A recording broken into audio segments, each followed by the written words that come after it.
Chapter 126, Part 1.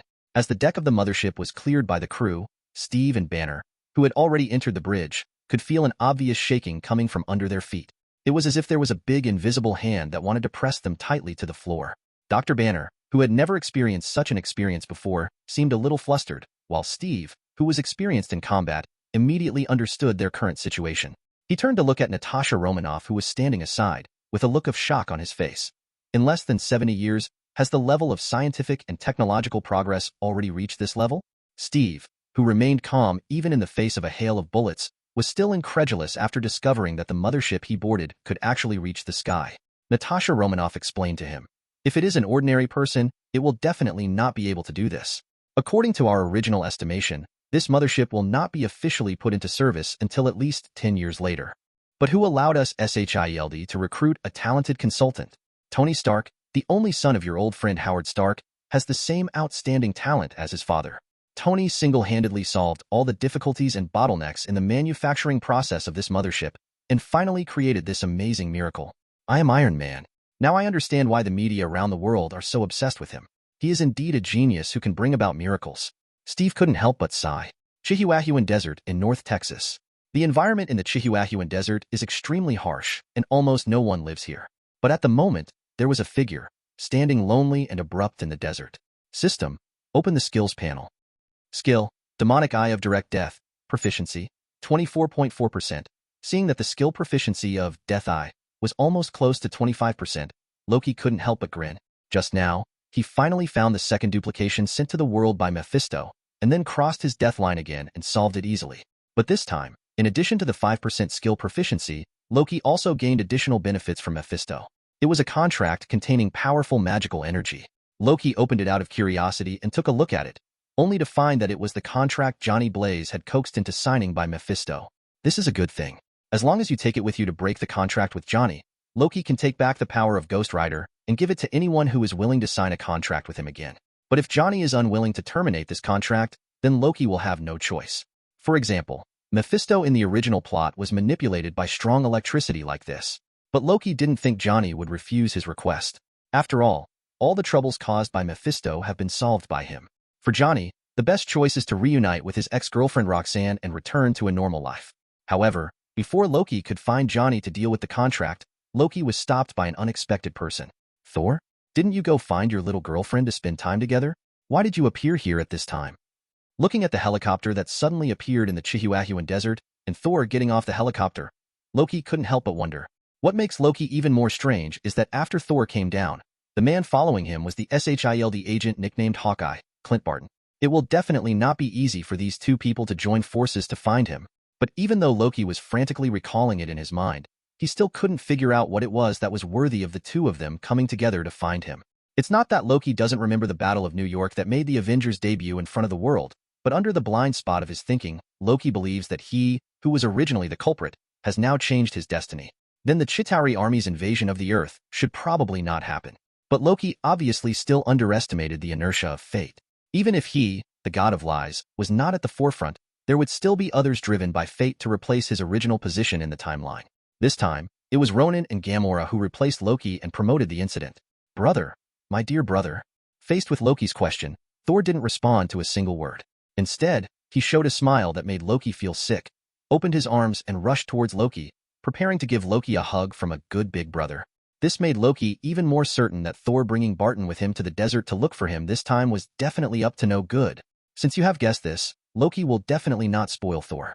I saw that he directly used the skill of Mirror Flowers and Water Moon, causing Thor's attempt to hug him to fail. Then another person appeared behind Thor and kicked Thor on the buttocks. Pia. Following Thor's forward momentum just now, Loki's light kick caused Thor to throw himself onto the street and eat a mouthful of sand. Bah, bah, bah. Thor kept spitting out the sand that fell into his mouth, and his eyes towards Loki became resentful. But after seeing the look Barton gave him, Thor, who seemed to have remembered something, immediately changed his face and became flattering. "Stop pretending, brother. How can I still not know your character? If you want me to help you with something, please tell me immediately. If you don't tell me, I will just use it." Flying Thor has left. "No, no, no," I said. "I will say right away, Loki, don't leave yet. The thing is like this. Soon Thor told Loki that Thanos and Ronan the Accuser were cooperating to send an army to invade the Earth and seize the Tesseract. Loki was also very surprised after learning about this, and he had a new understanding of the fate of the Marvel Universe. It seems that even if his butterfly has been constantly flapping its wings for thousands of years, it has only barely reversed its own destiny, and its impact on the Marvel Universe is still very limited. Even whether Loki's own destiny has really changed is still a question. Asking for flowers, asking for collection, asking for monthly tickets. If you like it, please leave a comment and share it. Chapter 127, Part 1. Loki didn't think too deeply about such ethereal things as fate.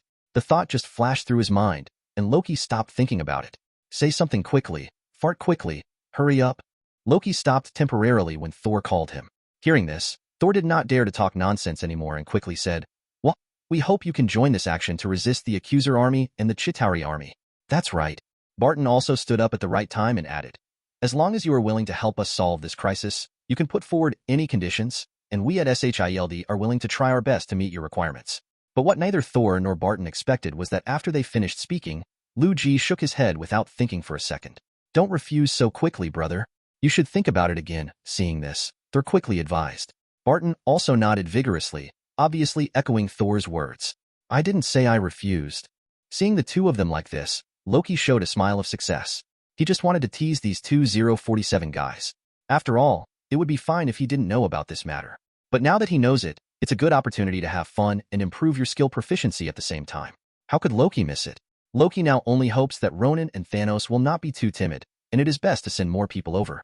Otherwise, Loki would just kill them all single-handedly, and I'm afraid it wouldn't be enough to fill up the skill proficiency progress bar. "If you weren't refusing just now, why were you shaking your head?" Thor said angrily, feeling that he had been tricked by Loki again. "Hey, you can't say that. It's all your own judgment based on subjective knowledge. How can you rely on me?" Loki retorted, although both Thor and Barton could see that Loki was clearly playing a trick on them. But don't say they don't have evidence for this kind of thing. Even if they have evidence, there's nothing they can do to Loki. What's more, when it comes to eloquence and sophistry, I'm afraid Thor and Barton combined cannot be Loki's opponent. So there's really nothing they can do against Loki. Then what did you mean by shaking your head just now? Thor knew that Loki would definitely be able to find an excuse to deal with them, but he still asked reluctantly. "Oh, I said it was a misunderstanding. I shook my head just now. I didn't mean to reject you. The reason why I shake my head is because you underestimate me too much. You actually think that I have to put forward conditions for accepting this invitation. I think your situation is too small. Not to mention that although Thor is not smart, he is still my brother." When Loki said this, Thor suddenly interrupted, Hey. Be careful what you say. Who is saying that you have a bad mind?" Regarding Thor's lack of self-awareness, Loki rolled his eyes at him, and then continued, "Don't interrupt. What I mean is that for the sake of your big brother's face, I will definitely not be able to refuse. In addition to the relationship between the two of us, this matter is also related to the face of Jotunheim in Asgard. The enemies have already invaded the Nine Realms. As the Prince of Asgard and the King of Jotunheim, if I ignore this, wouldn't it be detrimental to my identity and face?" Hearing Loki's explanation, even knowing that it was an excuse he made up, Thor couldn't help but marvel. "Well said. Our Asgard royal family should have such a spirit as you, my dear brother." Ha. Seeing with his own eyes that Thor was so easily convinced by Loki's few words, Barton turned his head and was really blinded. But anyway, Loki finally agreed to their invitation. In this way, they will have more confidence when facing the Accuser Legion and Chitauri army. But just when Barton was happy that the purpose of their trip was successfully accomplished, Thor asked a question that instantly plunged the scene into an awkward atmosphere. "Brother, according to what you just said, can we discuss asking Asgard and Jotunheim to send a supporting army to Midgard each?" Loki raised his hands to his forehead speechlessly after hearing Thor's question. He really didn't know whether to say whether Thor was stupid or naive. Barton, on the other hand, looked hesitant to speak, looking at Thor and not knowing what to do. "My stupid Aniki, do you want Midgard to go to war with Asgard and Jotunheim?" Loki looked at Thor as if he were an idiot and asked. "No, why do you ask?" Thor asked innocently. "Use your less developed brain more, bro. What do you think the armies of Asgard and Jotunheim are different from the armies of the Kree Empire and Thanos in the eyes of Midgardians? Once we win this battle, the two armies that came to support us will become Midgard's biggest threat. Although we don't have any negative thoughts about Midgard, this does not prevent the Midgardians from doubting it. As long as the seeds of doubt are sown, the cooperation between the two parties will inevitably restrict each other and even lead to conflicts. As a result, a war that could have been won may also fail due to internal fighting between the two parties. Brother, If Midgard is really defeated, who do you think the politicians and people will blame for this? Loki's insightful explanation, coupled with the meaningful question at the end. If Thor is still stubborn, it is not stupid, but mentally retarded. Oh, I didn't think about it that much. I just thought it would be a good thing to have more helpers at this time. How could I know? Loki shook his head and said, if the difference in strength between the two sides is not big, then we can call for help. If the difference in strength between the two sides is too large, then it is called luring the wolf into the house. That means we can only rely on the strength of us people now, Thor said with some disappointment. Barton on the side breathed a sigh of relief when he heard this. After all, he and Thor had worked together in S.H.I.E.L.D. for nearly 10 years. He believed that Thor was just thinking out of his head. But if Loki hadn't raised the issue, or even agreed to Thor's proposal, then Barton should really worry about whether Loki has ulterior motives. Asking for flowers, asking for collection, asking for monthly tickets. If you like it, please leave a comment and share it. Chapter 128, Part 1. SHIELD Air Carrier. At the moment, in the conference room on the bridge of the space carrier, it can be said that all races are gathered together. Black, White, Aesir, Giants of Jotunheim and Zahubari. If this was a movie, it would definitely be Zhang Zi's right.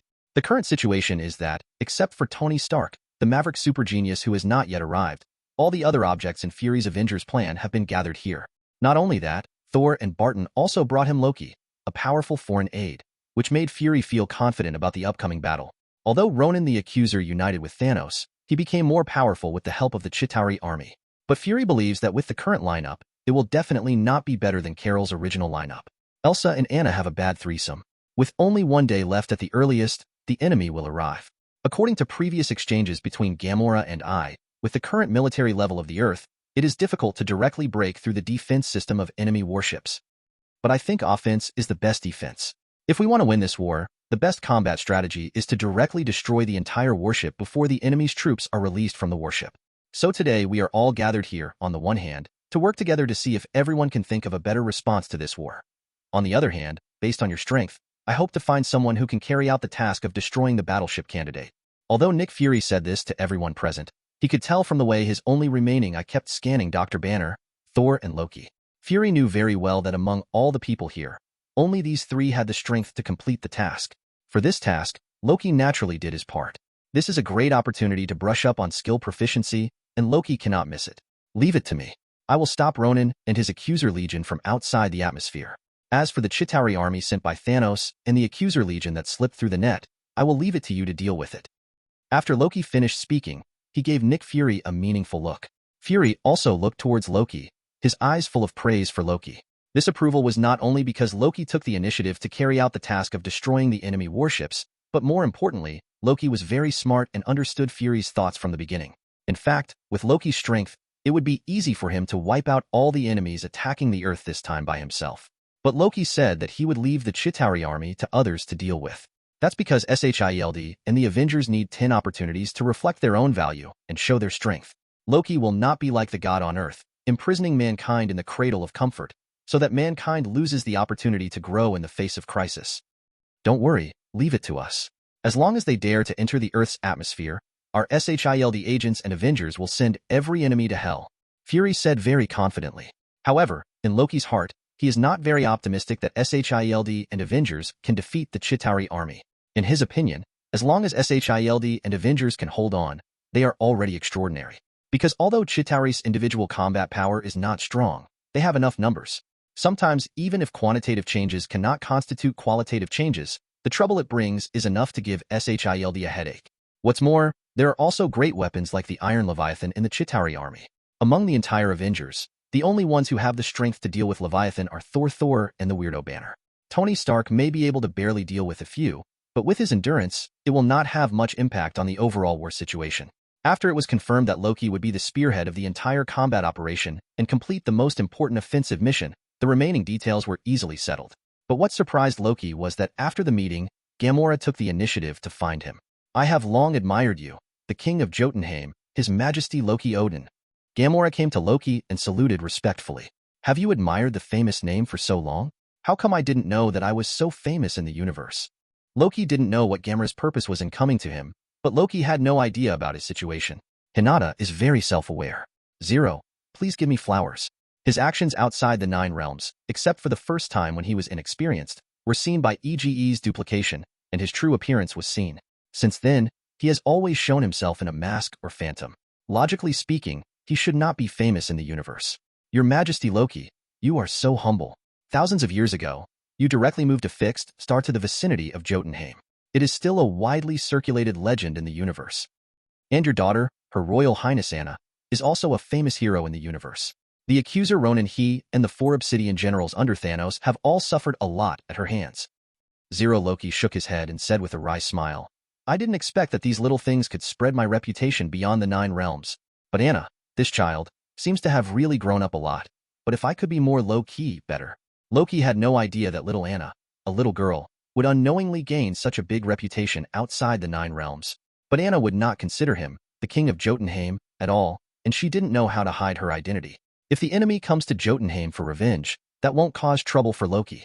What you said is too modest.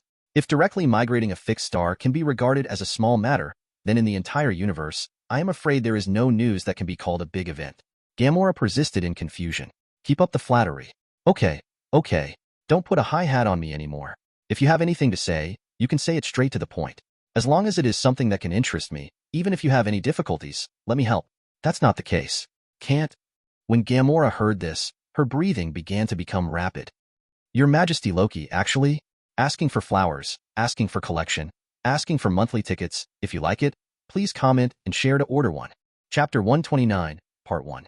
Your Majesty Loki, the scepter in my hand is actually the Mind Gem, one of the 6 infinite gems. I hope that I can leave it to you for safekeeping.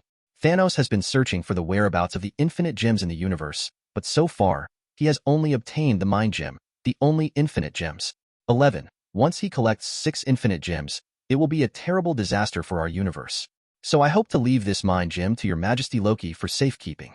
I believe that with your strength, Thanos will never be able to snatch it back from you, Gamora said, and was about to hand over the scepter with the Mind Gem in it to Loki. 870-inch, however, the infinite gems, which are extremely tempting to others, cannot make any waves in Loki's heart when they come in front of him. After reaching a certain level of strength, infinite gems are nothing more than useless props to Loki. TB, are you sure you want to leave it to me for safekeeping? Loki asked Gamora instead of taking the scepter handed over to her. I don't quite understand what you mean. The answer to this question is definitely, otherwise I wouldn't have spoken out about it. Gamora looked at Loki in confusion and replied. Loki shook his head and smiled. I'm definitely not doubting your determination, but seriously, I already have 2 infinite gems in my hand. If I accept this one from you, there will be a total of 3 infinite gems gathered in my hands. Although you trust me very much, and I am also very confident in my own strength, you have to think carefully about it. What if I am defeated by Thanos, then he will be able to defeat me in one fell swoop. I got 3 infinite gems in my hand. After hearing what Loki said, Gamora obviously felt conflicted. But Gamora was not the kind of person who looked forward and backward, so she made a decision quickly. Gamora handed the scepter in her hand to Loki again and said, I still want to believe in His Majesty Loki's strength. I grew up next to Thanos since I was a child, so I know very well how powerful he is. But Gamora paused when she said this, then looked at Loki firmly, and then continued. But even Thanos, who is known as the Dark Emperor in the universe, the oppression he brings to me is far greater, not as powerful as the threat I vaguely feel from you. So I can be sure that you are far more powerful than Thanos. If the Mind Gem in my hand is given to you for safekeeping, plus the 2 infinite gems in your hand, then even if Thanos gets the other 3 infinite gems, at best, are tied with you. In this way, I feel that the gems are safer in your hands. Although I know that there is some flattery in Gamora's words, she is indeed right. Loki is far more powerful than Thanos, at least for now. So Loki nodded with great satisfaction and said, You are quite courageous. In this case, I will accept this scepter. As for the safety of infinite gems, you can rest assured. From today on, Thanos will take over the entire, even if the universe is turned upside down. I don't want to see the 3 infinite gems in my hand again. After speaking, Loki directly used the disguise magic to send the scepter in his hand into the Lord's treasure. Except for Loki and Anna, it is impossible for a third person to take the items out of the king's treasure. This is also the reason why Loki is so confident. Even if he killed Thanos, he probably wouldn't have thought that Loki actually had such a thing as a plugin.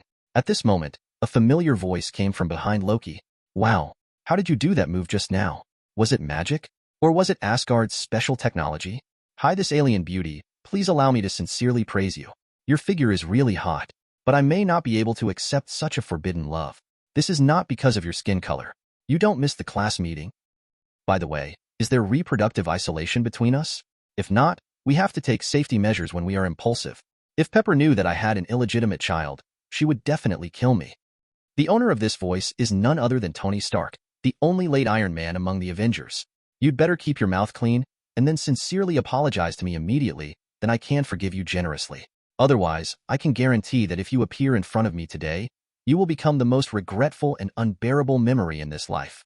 Tony's face still maintained his playboy's calm and uninhibited smile, but after Gamora finished speaking, his expression visibly stiffened.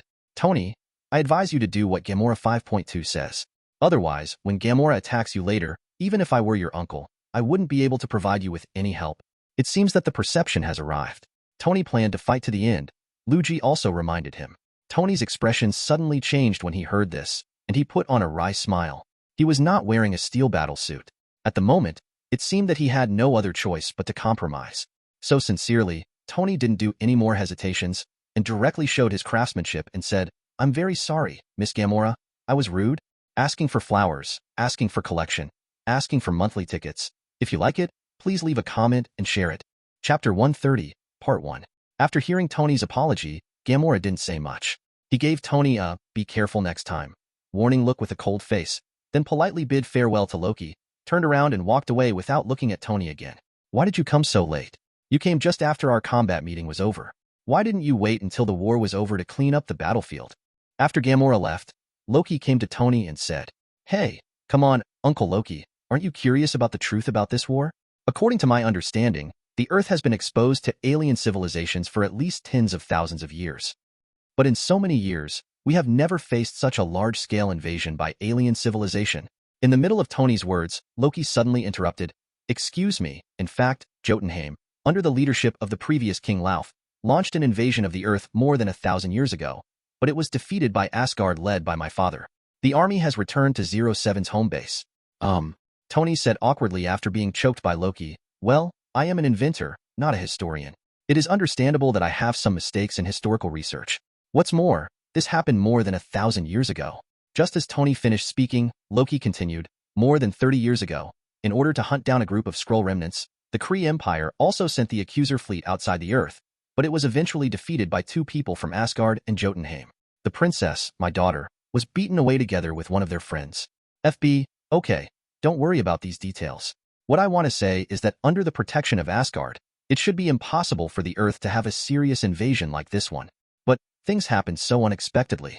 I don't believe that the result of a thing will appear without any reason, so before coming here, I did some research.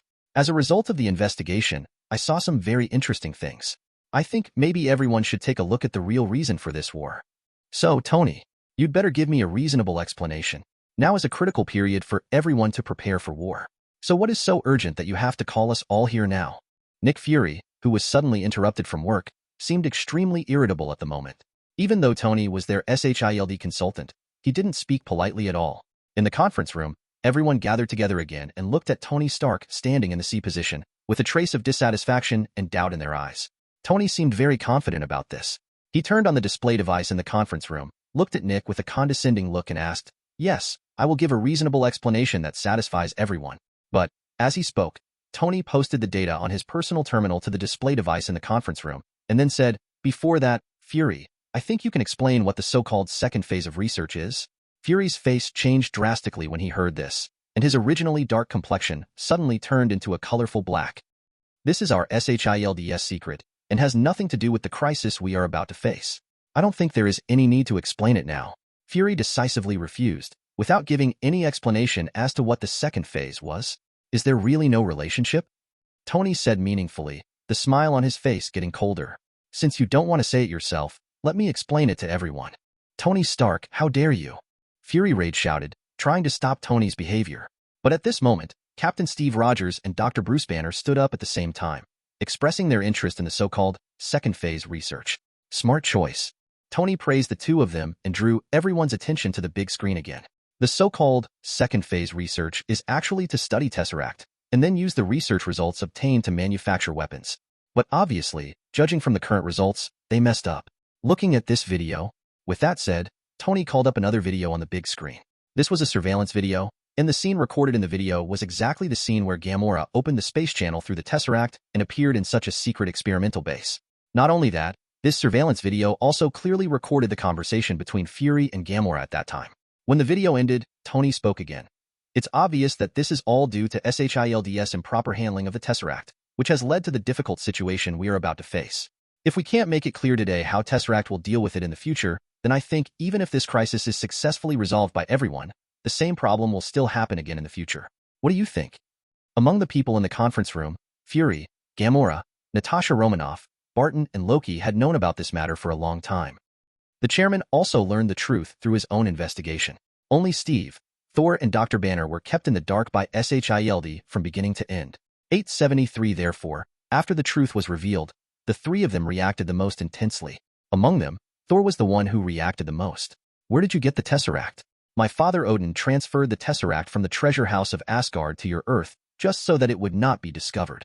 But I didn't expect that you would do such a stupid thing and try to touch something that you don't understand at all, and you can't even control it. Fury, do you know that you are announcing to the entire universe that the Earth is ready to face a higher-level war? As soon as Thor finished speaking, Steve continued, Fury, I don't want to wake up after sleeping for 70 years and see that the only change in this world is that nothing has changed. Does SHIELD want to become the second Hydra by making such a move? If Fury was able to find a way to refute Thor's question just now, then the captain's question really left him speechless. Because from the time Steve woke up until now, Fury has never had the courage to tell him the truth. Not only did Hydra not perish due to the failure of World War II in these years, but it has taken root in SHIELD and grown stronger. Asking for flowers, asking for collection, asking for monthly tickets. If you like it, please comment and share to order one. Chapter 131, Part 1. Guys, please calm down and listen to me. Seeing that the situation in the conference room was starting to get out of control, Nick Fury quickly spoke out to calm everyone's emotions. As Fury shouted, everyone in the conference room became quiet and turned their attention to Fury. I know you are in a hurry now, but don't be anxious yet. At least with regard to the Tesseract, there is no need to be anxious now. The alien invaders that pose the greatest threat to our planet are the first issues we should consider, right? Fury began to use words, trying to disrupt the thoughts of everyone present through complex logical chains. But apart from Thor, who among the people in this conference room is not extremely smart, Fury's attempt to use the same methods he used to deal with ordinary people to deal with these superheroes was obviously a miscalculation. We are definitely very aware of the crisis facing the Earth, but we understand even more that if the Tesseract matter is not resolved, then the same thing will only happen again and again. None of us want to have to perform heroic acts from time to time in the future. The drama of saving the world. Even Tony, who is a performer, is not willing to do such heroic things, let alone other people. As soon as Tony finished speaking, Steve, the captain of the United States, also stood up and continued, yes, we must first settle down the enemy. Before facing a more powerful enemy, I think it is necessary for us to deal with our situation first. Internal contradictions.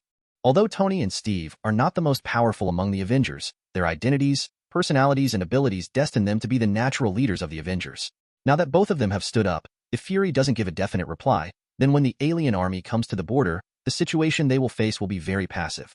Just when Fury was about to speak, Agent Hill broke in from the outside and said to everyone, I'm sorry to interrupt you, but the war is about to begin. Our military satellites have captured the aliens that suddenly appeared outside the atmosphere. Starship. Upon hearing this, everyone present looked at each other and quickly reached a tacit understanding. Steve immediately said, the enemy is at present. It seems that we have no time to resolve internal conflicts. Avengers, it is our turn now. Loki, I'll leave the leading role to you. Is that okay? It's definitely no problem. It's better to say this is just what I want. After Loki finished speaking, the portal in his hand was also completed at the same time. The next moment, Loki took a step forward, and he had already arrived from the space carrier into outer space. Loki, who has the bloodline of the giants of Jotunheim, can survive direct exposure to outer space for a period of time and function normally even without any protective equipment. When Loki saw the Accuser army and the Chitauri army constantly appearing in front of him through space jump points, to be honest, he missed the king's treasure that he had stripped away. After all, in a situation like this, no weapon is more suitable than his magically modified water droplets. However, for the skill proficiency of Eye of Direct Death, even if he worked a little harder, Loki still had to complete the task he took on one by one. Today, I'm going to let you alien bastards have a good look at what a green flash is. Loki thought to himself as a flying dart made of frozen air flew out of his hand. With the power bonus brought by the strength of Loki-level Godfather, the flying darts arrived in front of a battleship of the Accuser Legion in an instant. Whoosh! As expected, Loki, dressed in green, began to shuttle through space like a flash of light. The moment Loki held the flying darts, the Death Eye had been opened, and the huge Kree battleships in his field of vision were densely packed with dead lines. Phew. Loki didn't have any difficulty in choosing. He just randomly selected one of the many dead lines, and then gently drew the skate along the direction of the deadline in his hand. After swiping the knife, Loki did not look at the result. He threw the ice knife in his hand towards another battleship not far away, and then repeated what happened just now. In just a few seconds, the Accuser Legion lost dozens of warships without any reaction, and all of them were cut in half from strange positions. Only 1 second had passed until Loki slashed all the Accuser Legion warships that could be seen in his field of vision. It was only then that the space battleships killed by Loki finally reacted, and began to explode one after another in the order of Loki's attack. This scene is like setting off fireworks to congratulate Loki on his achievements in the battle. Huge amounts of fireballs form a thread of firelight against the background of the universe. However, in the face of Loki's crushing killings, Ronan seemed to have no intention of letting his Accuser Legion make a strategic retreat. This battle was different from the previous pursuit of the Skrulls. Ronan was willing to take the initiative to evacuate that time. On the one hand, Elsa and the others were powerful, but on the other hand, there were Skrulls who were not worth the Kree's suffering. Greater losses. But today's war will determine the ownership of a planet and the survival of a civilization. What's more, Ronan knows very well that if he wants to become an ally of Thanos, he must bear the corresponding price. So even though Loki caused huge amounts of losses to them, these were acceptable in Ronan's eyes. Before the space jump point, new Kree battleships constantly appear, and Loki is also happy to kill them to quickly increase the skill proficiency of the Eye of Death. In just 10 minutes, Loki has increased his skill proficiency to 40%. While Loki was blocking the Accuser Legion on his own, Shurath, who had escaped from the Accuser Legion, and the Zeta Swiss army sent by Thanos also began a war with SHIELD and the Avengers. Asking for flowers, asking for collection, asking for monthly tickets. If you like it, please leave a comment and share it. Chapter 132, Part 1. Compared with the huge advantages in the outer space battlefield, the Earth side is relatively passive in the ground battlefield. Although the Accuser was killed and the invasion of the Thanos alliance was due to Gamera's betrayal, the World Security Council was prepared in advance and united the forces of all countries in the world to deploy defenses. But in the face of huge amounts of weapons disparity, serious casualties still occurred on the Earth side. Not only that, because the location of the space jump point happened to be over North America, the Chitauri army that rushed into the Earth caused huge amounts of damage to urban facilities in the United States and surrounding countries in a very short period of time. Faced with such a situation, it is impossible for the Avengers to run exhausted in order to preserve these urban facilities. Under the selfish motives of the World Security Council, all the Avengers were concentrated in New York. Compared to heroes protecting the world, they are more like security guards protecting New York at this moment. Thor, Dr. Banner, you two are the most powerful among us. I need your powerful output now. On the communication channel, the tired voice of instructions from Steve Rogers, the captain of the United States, came. As soon as Steve finished speaking, Tony also spoke on the channel. Are you still lazy? Thor, Dr. Banner, wake up quickly. Come to 813, on Parker Street and I will lure the enemy there. In the steel jungle composed of skyscrapers, Tony, wearing a steel battle suit, seemed to have returned to his home court, moving between buildings, constantly luring the enemy to follow him. The most eye-catching skyscraper in the entire New York City is definitely the Stark Building named after Tony. At the moment, on the roof of the Stark Building, Thor and Dr. Banner, who were called by Steve and Tony one after another, were gathered here. Dr. Banner, it's time for you to transform. Thor also looked at Bruce Banner at the moment. I saw Banner helplessly taking out a wooden mask from the backpack behind him, and said with a wry smile, okay, I also know it's time. It's just that after each transformation, after the suppressed part of the heart is released, he quits. It's still hard for me to adapt to the feeling of transformation. Even so, Banner put on the wooden mask that sealed the power of Hulk and Loki's magic without hesitation. After a whirlwind, the disguised geek wearing a large yellow suit and a green bald head appeared again in the world. And Dr. Banner's transformation has indeed verified that law again. After becoming bald, you will really, become stronger. Thor, the task of drawing lightning from this big lightning rod will be left to you. I'll take the first step. Dr. Banner, who had completed his transformation, reached out and dug into his suit pocket. The suit pocket actually looked like a fourth-dimensional pocket. Banner directly took out a rocket backpack. As Dr. Banner carried the rocket backpack behind his back, the jet device underneath seemed to sense it and immediately sprayed out 2 scorching flames. Then Dr. Banner was heard yelling, I'm going to go. Oops, my butt is so hot. This figure full of humor disappeared from Thor's sight and flew to Parker Street not far away. After Dr. Banner went to support Tony, it was Thor's turn to show off his power. Thor raised Mjolnir in his hand high, and in the blink of an eye, huge amounts of dark clouds appeared in the originally cloudless sky over New York. And as Thor casts spells on the roof of the Stark building, dark clouds are still gathering, and the coverage area becomes wider and wider. In the dark clouds, the flashing electric lights were like silver thunder dragons, rolling in the rough sea of clouds. Suddenly a thunder exploded, and Thor stood on the commanding heights holding the hammer in his hand, pulling the thunder falling from the sky. Boom! Thor has settled the matter, and wherever Mjolnir sweeps, there will be lightning flashes. In the blink of an eye, Thor wiped out more than a fleet of Chitauri soldiers and dozens of Iron Leviathan. On the other side, Tony, who took the initiative to take risks, has attracted a lot of pursuers behind him, including several Leviathan beasts. As Tony turned a corner again, he hurriedly called to the communication channel, "Hey, which one of you is going to help me decide? I won't be able to hold on until someone comes. You want me to be the #1 Avengers? A superhero who died heroically? As the saying goes, chow chow chow chow arrives." As soon as Tony finished speaking, Dr. Banner, a weirdo in disguise carrying a rocket backpack, appeared in his sight. At the same time, Dr. Banner's mean voice also sounded in the communication channel. "You can get out of the way, Mr. Nutcracker. Leave the rest to my great hero to finish them off. What are you going to do?" Tony had never seen Dr. Banner's fighting style after transforming into a weirdo. Seeing that the opponent had no weapons prepared, he suddenly asked with some worry. You've got the point right. Look at me dash," Dr. Banner said as he started to spin crazily in the air. After another whirlwind, Dr. Banner's appearance has changed.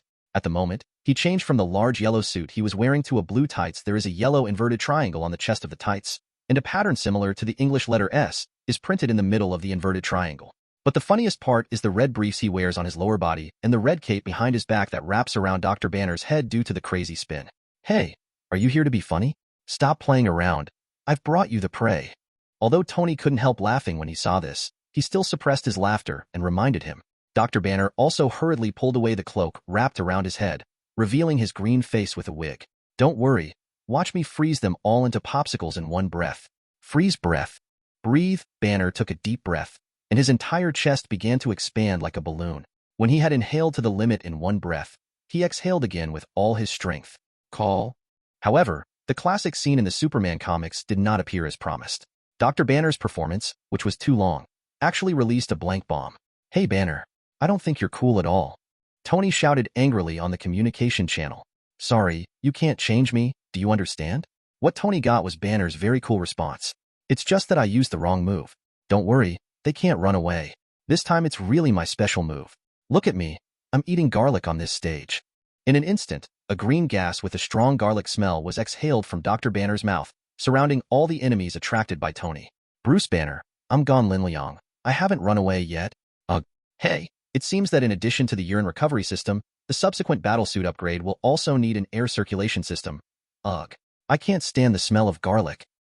Asking for flowers, asking for collection, asking for monthly tickets. If you like it, please leave a comment and share it. Chapter 133, Part 1. Logically speaking, as biochemical warriors, Chitauri soldiers, and Leviathan beasts, as long as their nerve centers are still controlled by the Battleship Command Center, no matter how foul the environment is, it is impossible for them to be shaken, let alone fight. Reality hurts. But don't forget that after Dr. Banner transforms into a weirdo, he is a funny character who doesn't make sense at all and doesn't even understand physics. How powerful a funny character can be is completely impossible to estimate based on common sense. Therefore, although Dr. Banner's garlic gas attack only caused a certain amount of mental damage to the friendly Tony Stark, it caused full magical damage to the Chitauri soldiers and Leviathan beasts. The enemies directly wrapped in this green gas were corroded and melted into a puddle of liquid in just a few seconds, dripping onto the streets of Parker Street. OHMY equals God. Banner, why didn't you tell me earlier that your move is so powerful? Do you want to melt me with them? Tony, who saw all this happening with his own eyes, quickly increased the flight speed of the battle suit to the maximum power and left the encirclement of this garlic gas as quickly as possible. Facing Tony's horrified question, Dr. Banner just waved his hand casually and said, "Sorry, I didn't wear my headphones properly just now, so I couldn't hear clearly." Tony became even more angry when he heard this. "Banner, I think your attitude is not cool at all." However, what happened was that Dr. Banner changed his clothes in a whirlwind. He put on a set of clothes that looked like he was going to the countryside with home appliances. He hunched his back and raised his head and said to Tony, "Can you care? I have to keep my attitude. You can change it. Don't leave me, do you understand?" Bruce Banner. You'd better understand that as an advisor to SHIELD and the vice captain of the Avengers, my job is to take care of heroes like you. You're awesome. I'll give you a big thumbs up. Don't worry, I've already said that this stage is too fussy. Even if you stay in there for a while, you won't die. At most, you'll be disgusted for a little longer. Hearing the quarrel between Tony and Dr. Banner on the communication channel, Natasha Romanoff, who had snatched Chitauri's flying motorcycle, rushed to where the two were and spoke out to persuade them. You all calm down. If even we ourselves, if there is no unity, then this war does not need to continue, we can just surrender. I'm too lazy to argue with him. It's just that this guy is so annoying. Tony argued arrogantly. Dr. Banner is like this after his transformation. Tony, please be more tolerant and bear with him a little. Natasha Romanoff explained to Tony. The conflict between Tony and Dr. Banner was temporarily put on hold due to the mediation of Natasha Romanoff. However, the situation on the battlefield did not improve. There is no way to continue like this. Their combat power is simply endless. If we kill one Chitauri, two more will pop up the next second. We can't kill them all. Barton, who had never spoken on the communication channel, finally spoke at this time. Just after Barton killed two birds with one stone. By blasting through two Chitauri soldiers, the quiver behind him was now empty. If the current situation continues, no amount of quiver supplies will be enough for him. What's more, although their fighting power far exceeds that of ordinary people, they are not biochemically modified like the Chitauri army. They will also be in pain and tired. It is impossible to maintain the best fighting position all the time. State. In other words, the longer the war lasts, the more disadvantageous it will be for them. So would S.H.I.E.L.D. director Nick Fury, who has been watching this war from the space carrier, not know this? He must have thought about it a long time ago. So when the Avengers started to complain about it, he was well prepared. Fury didn't show the slightest surprise. Director, our goal has been achieved, and it's time to end all this. If we continue like this, the losses will be too great, and the funds granted to us by the World Security Council next year will be cut. Agent Hill, who was standing next to Fury and had also been paying attention to the battle, said, Do you think this lesson is enough for the old guys on the World Security Council to compromise? Fury asked without turning his head to look at Agent Hill, just staring at the screen in front of him. Hill rolled his eyes and responded, I don't know if they will compromise. I only know that if you don't end this war, those old guys will launch a nuclear bomb on New York. Zero. Please give me flowers. When Fury heard what Hill said, the expression on his face also changed. After a while, he continued, You are right. It is time to end this war. If it continues, those people will jump over the wall. Hill, inform Gamora that she can tell the Avengers the news. Although the leak of the Tesseract and Project Pegasus caught Nick Fury by surprise, he had already combined all the intelligence and made the most detailed plan to deal with this war. First, he used this to threaten the World Security Council, allowing those members to pass their own Avengers plan that had been stuck for more than 10 years. Then with the cooperation of Loki, the Chitauri army put on the Earth was actually part of Fury's plan. Only by making this matter bigger can Fury take the opportunity to improve S.H.I.E.L.D.'s status in the eyes of the World Security Council and gain greater power. With enough strength, Fury can confidently and boldly carry out a thorough cleaning of Hydra undercover agents in S.H.I.E.L.D. and among high-level government officials.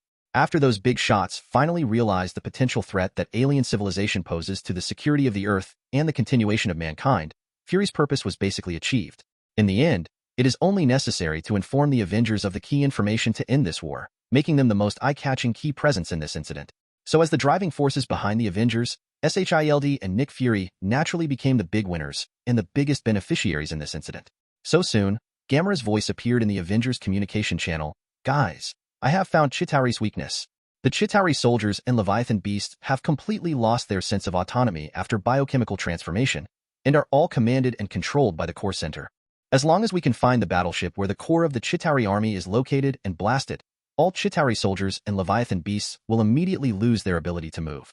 Asking for flowers, asking for favorites, asking for monthly votes. If you like it, please leave a comment and share it to get 1,000. Chapter 134, Part 1.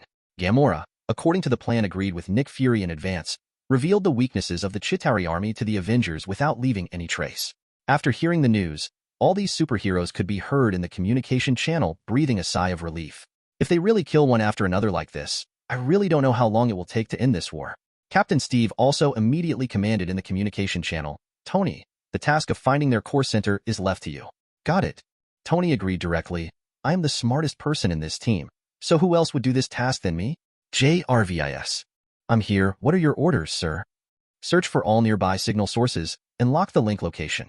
As the saying goes, 000. If you work hard in the wrong direction, the harder you work, the more unfortunate you will be. But once you find the direction of your efforts, no matter how difficult the problem is, it can be finally solved. After knowing the weaknesses of the Chitauri army, it will be easy for the Avengers to deal with them. With the help of the artificial intelligence JRVIS, Toto quickly found the space battleship where the Chitauri Core Center was located. Thor, the remaining energy of my battle suit is no longer enough to cause a devastating blow to such huge amounts of battleships. I will fly ahead to lead the way later, and it is up to you to complete the final blow. Okay, I promise, my Mjolnir and I will make this war final. Thor replied confidently after receiving the message. Then let's set off now, Thor, follow closely. After saying that, Tony mobilized the last bit of energy left in the arc reactor and soared into the sky towards the Chitauri battleships above New York. Thor stood on the roof of the Stark building and immediately caught Tony's figure. He waved his hand and Mjolnir immediately took off and followed him. However, just as the two of them launched their final attack, Nick Fury brought them bad news. Guys, I just received bad news here.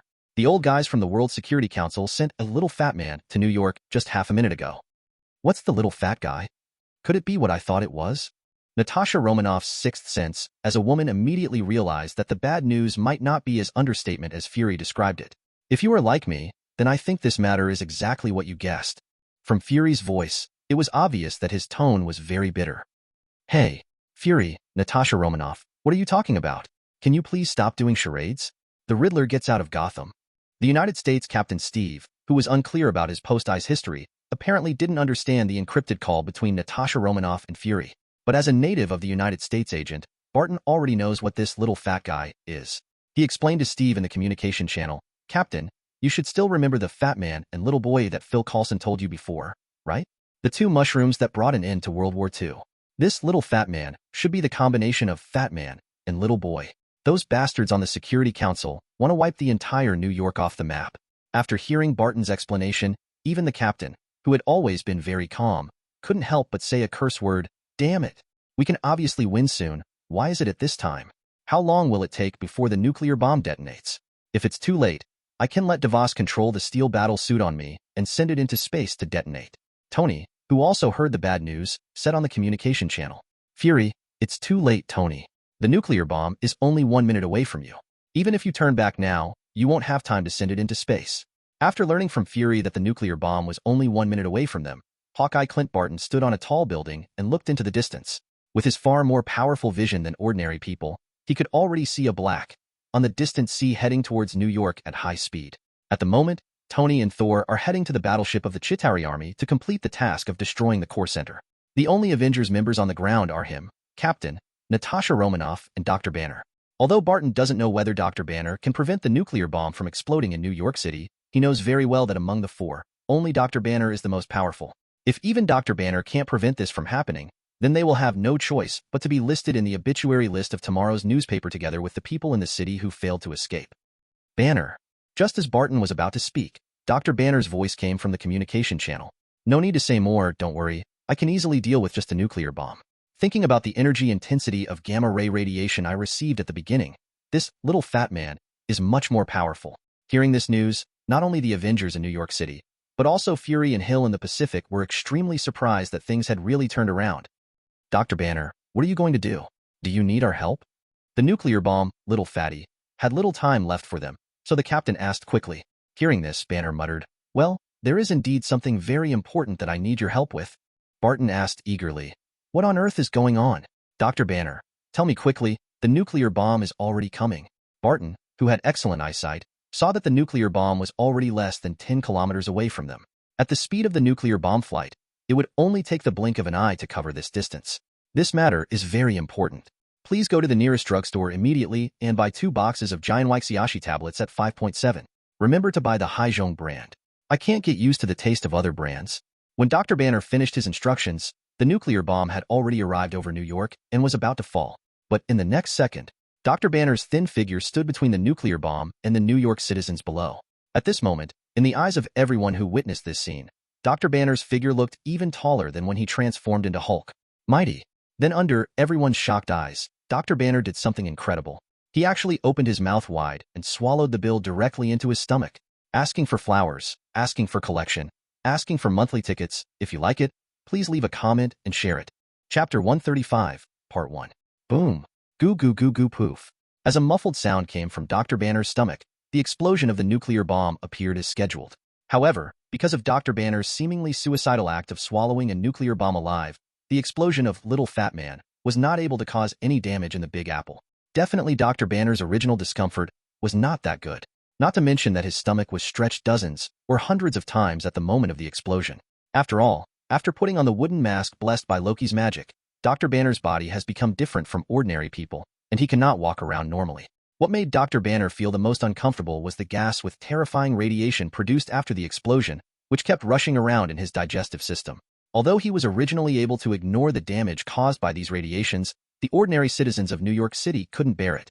So even though Dr. Banner was very uncomfortable, he still couldn't release the gas through any outlet in his upper or lower body.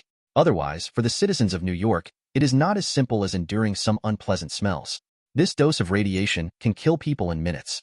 Fortunately, the disguised geek's physical recovery ability was strong, and after his stomach rumbled for a while, he gradually returned to normal. No, as soon as the symptoms of stomach discomfort began to subside, Dr. Banner began to act erratic again. I saw him swept by a whirlwind, and his clothes were changed into a monster leather suit. Anyone who has watched monster movies should be able to recognize the well-known character IP of Dr. Banner COS at a glance. It is an ancient giant monster that evolved due to the mutation of nuclear radiation, Godzilla. However, Dr. Banner's hard-working performance at the moment is destined to be unnoticed by anyone, because almost at the same time that he solved the nuclear explosion crisis created by the World Security Council, a violent explosion occurred on a Chitauri warship in the sky. The flames and dazzling light produced by the explosion looked like a second sun appearing in the sky from the ground. As the Chitauri warship was blasted, the Chitauri soldiers and Leviathan beasts that were still causing destruction and killing in the city were turned into soulless bodies, completely out of control, falling from the sky to the ground. We succeeded. Tony's excited voice sounded over the communication channel. Immediately afterwards, the cheers of other Avengers members also came one after another through the communication channel, conveying the excitement and joy between them. At the same time, in the cosmic battlefield on the other side, Loki's killing operation has been going on for almost an hour. Because too many Kree and Accuser Legion battleships were killed, the skill proficiency of Eye of Death has skyrocketed to 75%. It's a pity that no matter how many ants there are, they are still just ants.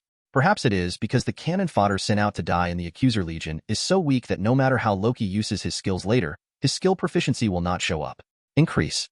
With the defeat of the Chitauri army at the hands of the Avengers, the Accuser Corps of the Kree Empire finally retreated, and no new Kree warships appeared in the space jump points outside the Earth's atmosphere. In this way, a war involving 2 countries and 3 parties ended with the victory of the Earth side and the defeat of Ronan the Accuser and Thanos of the Dark Order. However, although the war is over, the problems between SHIELD and the Avengers have not yet been resolved. And because the invasion of the Chitauri army caused huge losses to various countries in North America, Nick Fury and his SHIELD also need to continue to follow up on the follow-up work. The Avengers, who had finished their combat missions, returned to the space carrier in their own ways. Although after a big battle, they were very exhausted both physically and mentally, not to mention that Barton and Natasha Romanoff still had some minor injuries. But even so, they still gathered in the conference room as soon as they returned to the space carrier to discuss the follow-up issues of Tesseract in the shortest possible time and come up with a solution that would satisfy both SHIELD and Avengers. Regarding this matter, Loki originally didn't want to get involved. After all, it had nothing to do with him.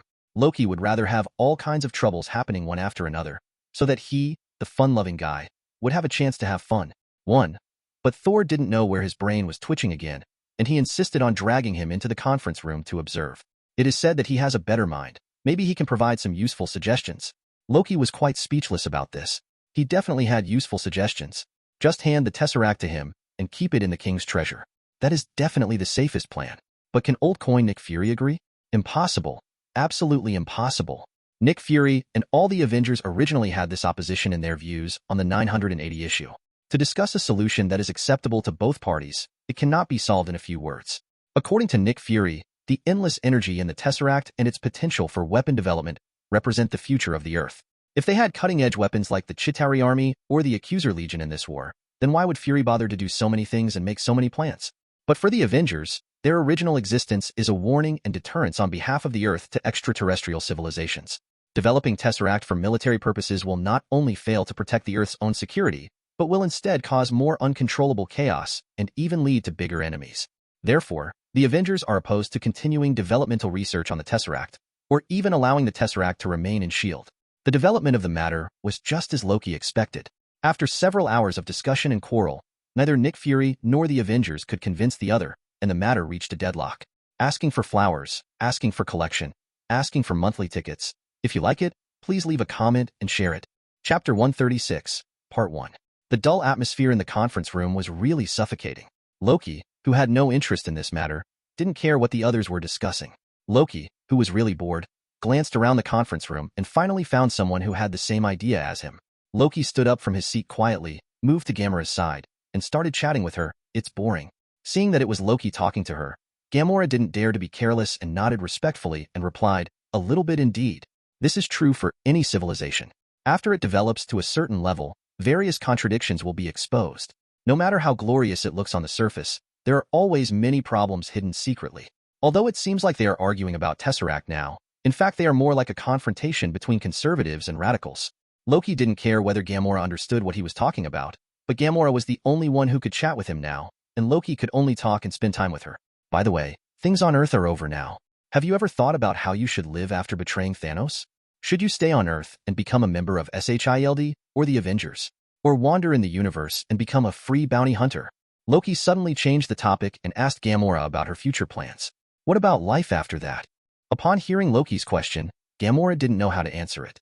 In other words, from the moment she decided to betray Thanos, Gamora stopped thinking about her future. But now the Chitauri army sent to Earth by Thanos has been completely wiped out, and the mind gem that was given to her was also handed over to Loki's hands and properly placed. Gamora suddenly found that she could really start to think about how to plan her future life. After thinking carefully for a while, she continued, "When things on Earth are completely dealt with, I probably won't stay here anymore. After all, I am a traitor to the Dark Order. If I stay on Earth, I might cause a lot of trouble here. And only in the universe can I exert greater value. Thanos doesn't know that the mind gem has been handed over to Your Majesty Loki by me.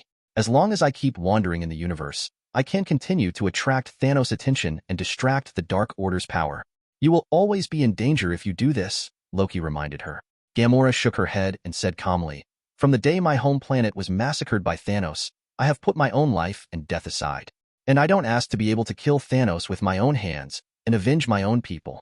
I will spend my whole life. As long as I can prevent Thanos from getting all 6 infinite gems, then I will have no regrets. But I will not give up my life easily.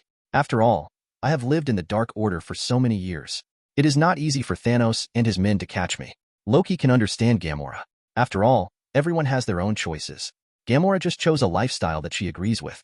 So after hearing Gamora's determination, Loki did not persuade her to change her mind, but said to her, "In that case, you might as well join the adventure team composed of my daughter Anna and her friend Carol. The two of them are pretty good. They wander around the universe every day and occasionally do some heroic things. If you are willing to join their journey and take risks with them, then I can send you to join them." Gamora was a little surprised when she heard Loki's suggestion, because she had heard of Anna and Carol's names Gamora, because since the two of them debuted as superheroes in the universe as a combination, they have caused a lot of trouble for the Kree Empire. Wherever they go, civilizations enslaved by the Kree Empire will be liberated. The Kree soldiers who stayed behind would be beaten up by the two men and then sent back to the home planet of the Kree Empire. So Gamora heard about Anna and Carol's deeds from Ronan, the accuser. But Carol really doesn't know that this famous Anna is actually Loki's daughter. If she knew that Anna and Carol were two of the 3 powerful men who forced back the accuser army more than 30 years ago, then Gamora would probably be even more surprised. After all, such strength cannot be described by Loki's words. It's still pretty good. In Gamora's limited knowledge, the only ones in the entire Dark Order who can do this kind of thing are probably Thanos and the 4 Obsidian generals. If she can really successfully join Anna and Carol's small adventure group, then there will be no need to worry about Thanos and the Dark Order's pursuit in the days to come. To be honest, I am indeed very moved by Your Majesty Loki's proposal, but I am worried, if I join, will it bring unnecessary trouble to them? Gamora said with great hesitation. You don't have to worry anymore. The trouble caused by these 2 little guys is much more serious than your little thing. If you are worried, you should worry about yourself, so as not to be implicated by them. And Anna inherited my good space magic ability and learned a lot of space magic from me. Even if you are really unlucky and run into big trouble one day, you can still use space magic to escape quickly, and your life will still be safe. Very secure. After hearing what Loki said, Gamora did not refuse the other party's kindness. She knew very well that Loki's purpose in making this suggestion was to provide her with some protection, and Anna and Carol were her protective umbrellas. Gamora believed that with Loki's backing, Anna and Carol would not be in any danger even if they took her as a burden, so after some thought, they agreed to take off the skin. On the other side, while Loki and Gamora were chatting, the discussion between Fury and the Avengers finally came to an end. Asking for flowers, asking for collection, asking for monthly tickets. If you like it, please leave a comment and share it. Chapter 137, Part 1. Nick Fury finally lost the dispute and agreed to stop the research and development project on the Tesseract, and handed the Tesseract back to Thor for safekeeping in Asgard. However, Nick Fury is not the kind of person who suffers losses. Although the Tesseract was handed over, the Avengers must also pay some price as a bargaining chip in exchange. The first is Tony Stark and Bruce Banner, two super geniuses.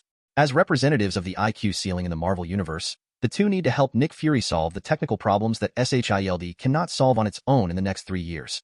Secondly, Stark Industries under Tony's name needs to help SHIELD complete the construction of 2 space carriers in the future and replace these 3 space carriers, including the one currently in service, with arc reactors as the energy core. Definitely, this alone is not enough for Nick Fury to agree to give up Tesseract. For Nick Fury, the most important thing is to maintain the Earth's ability to deter alien civilization. So after the Tesseract is taken away, Thor needs to ensure that whenever the Earth encounters an unsolvable crisis and he needs help, Thor cannot reject. In fact, even if Fury didn't mention this last one, Thor would definitely do it. Thor's character is originally loyal to his friends, not to mention that he has lived on Earth for more than 10 years, and now he has met his true love Jane Foster on Earth. So let alone the Earth encountering an unsolvable crisis, I am afraid that some minor disasters may occur. As long as Thor thinks it threatens the safety of his little girlfriend, SHIELD does not need to speak. Thor will take the initiative to solve the problem. After the Tesseract problem is solved, this time the invasion of alien civilization is basically over. Loki should still stay on Earth in the game world for the next period of time. So before he left, he and all the members of the Vengeful Alliance left contact groups with each other. After all, with the status of these people, they will definitely encounter a lot of trouble in the future. If they need Loki's help then, wouldn't it be fun? After exchanging contact information, Natasha Romanoff and Barton were members of SHIELD before joining the Avengers, so there was no need to leave. Tony and Dr. Banner also temporarily stayed on the space carrier because they had to fulfill their promise to help SHIELD solve their technical problems. The Captain of the United States, Steve Rogers, accompanied by his little fan Phil Coulson, left the space carrier in a Quinjet. Steve, who has just woken up from the ice, still has a lot to learn in this new era. As for Thor, this guy is even more outrageous. He was the one who clearly agreed to return the Tesseract to Odin's treasury for safekeeping. But because he was worried that he would not be able to return to Earth to stay with Jane Foster after he returned, he simply threw the Tesseract to Loki and ran away with the hammer. Loki didn't bother to make another trip to Asgard. Anyway, he didn't have to worry about the debt due to infinite gems. It was safer to put them in his king's treasure. Loki just threw them into the king's treasure together with the other 3 infinite gems. It ate ashes.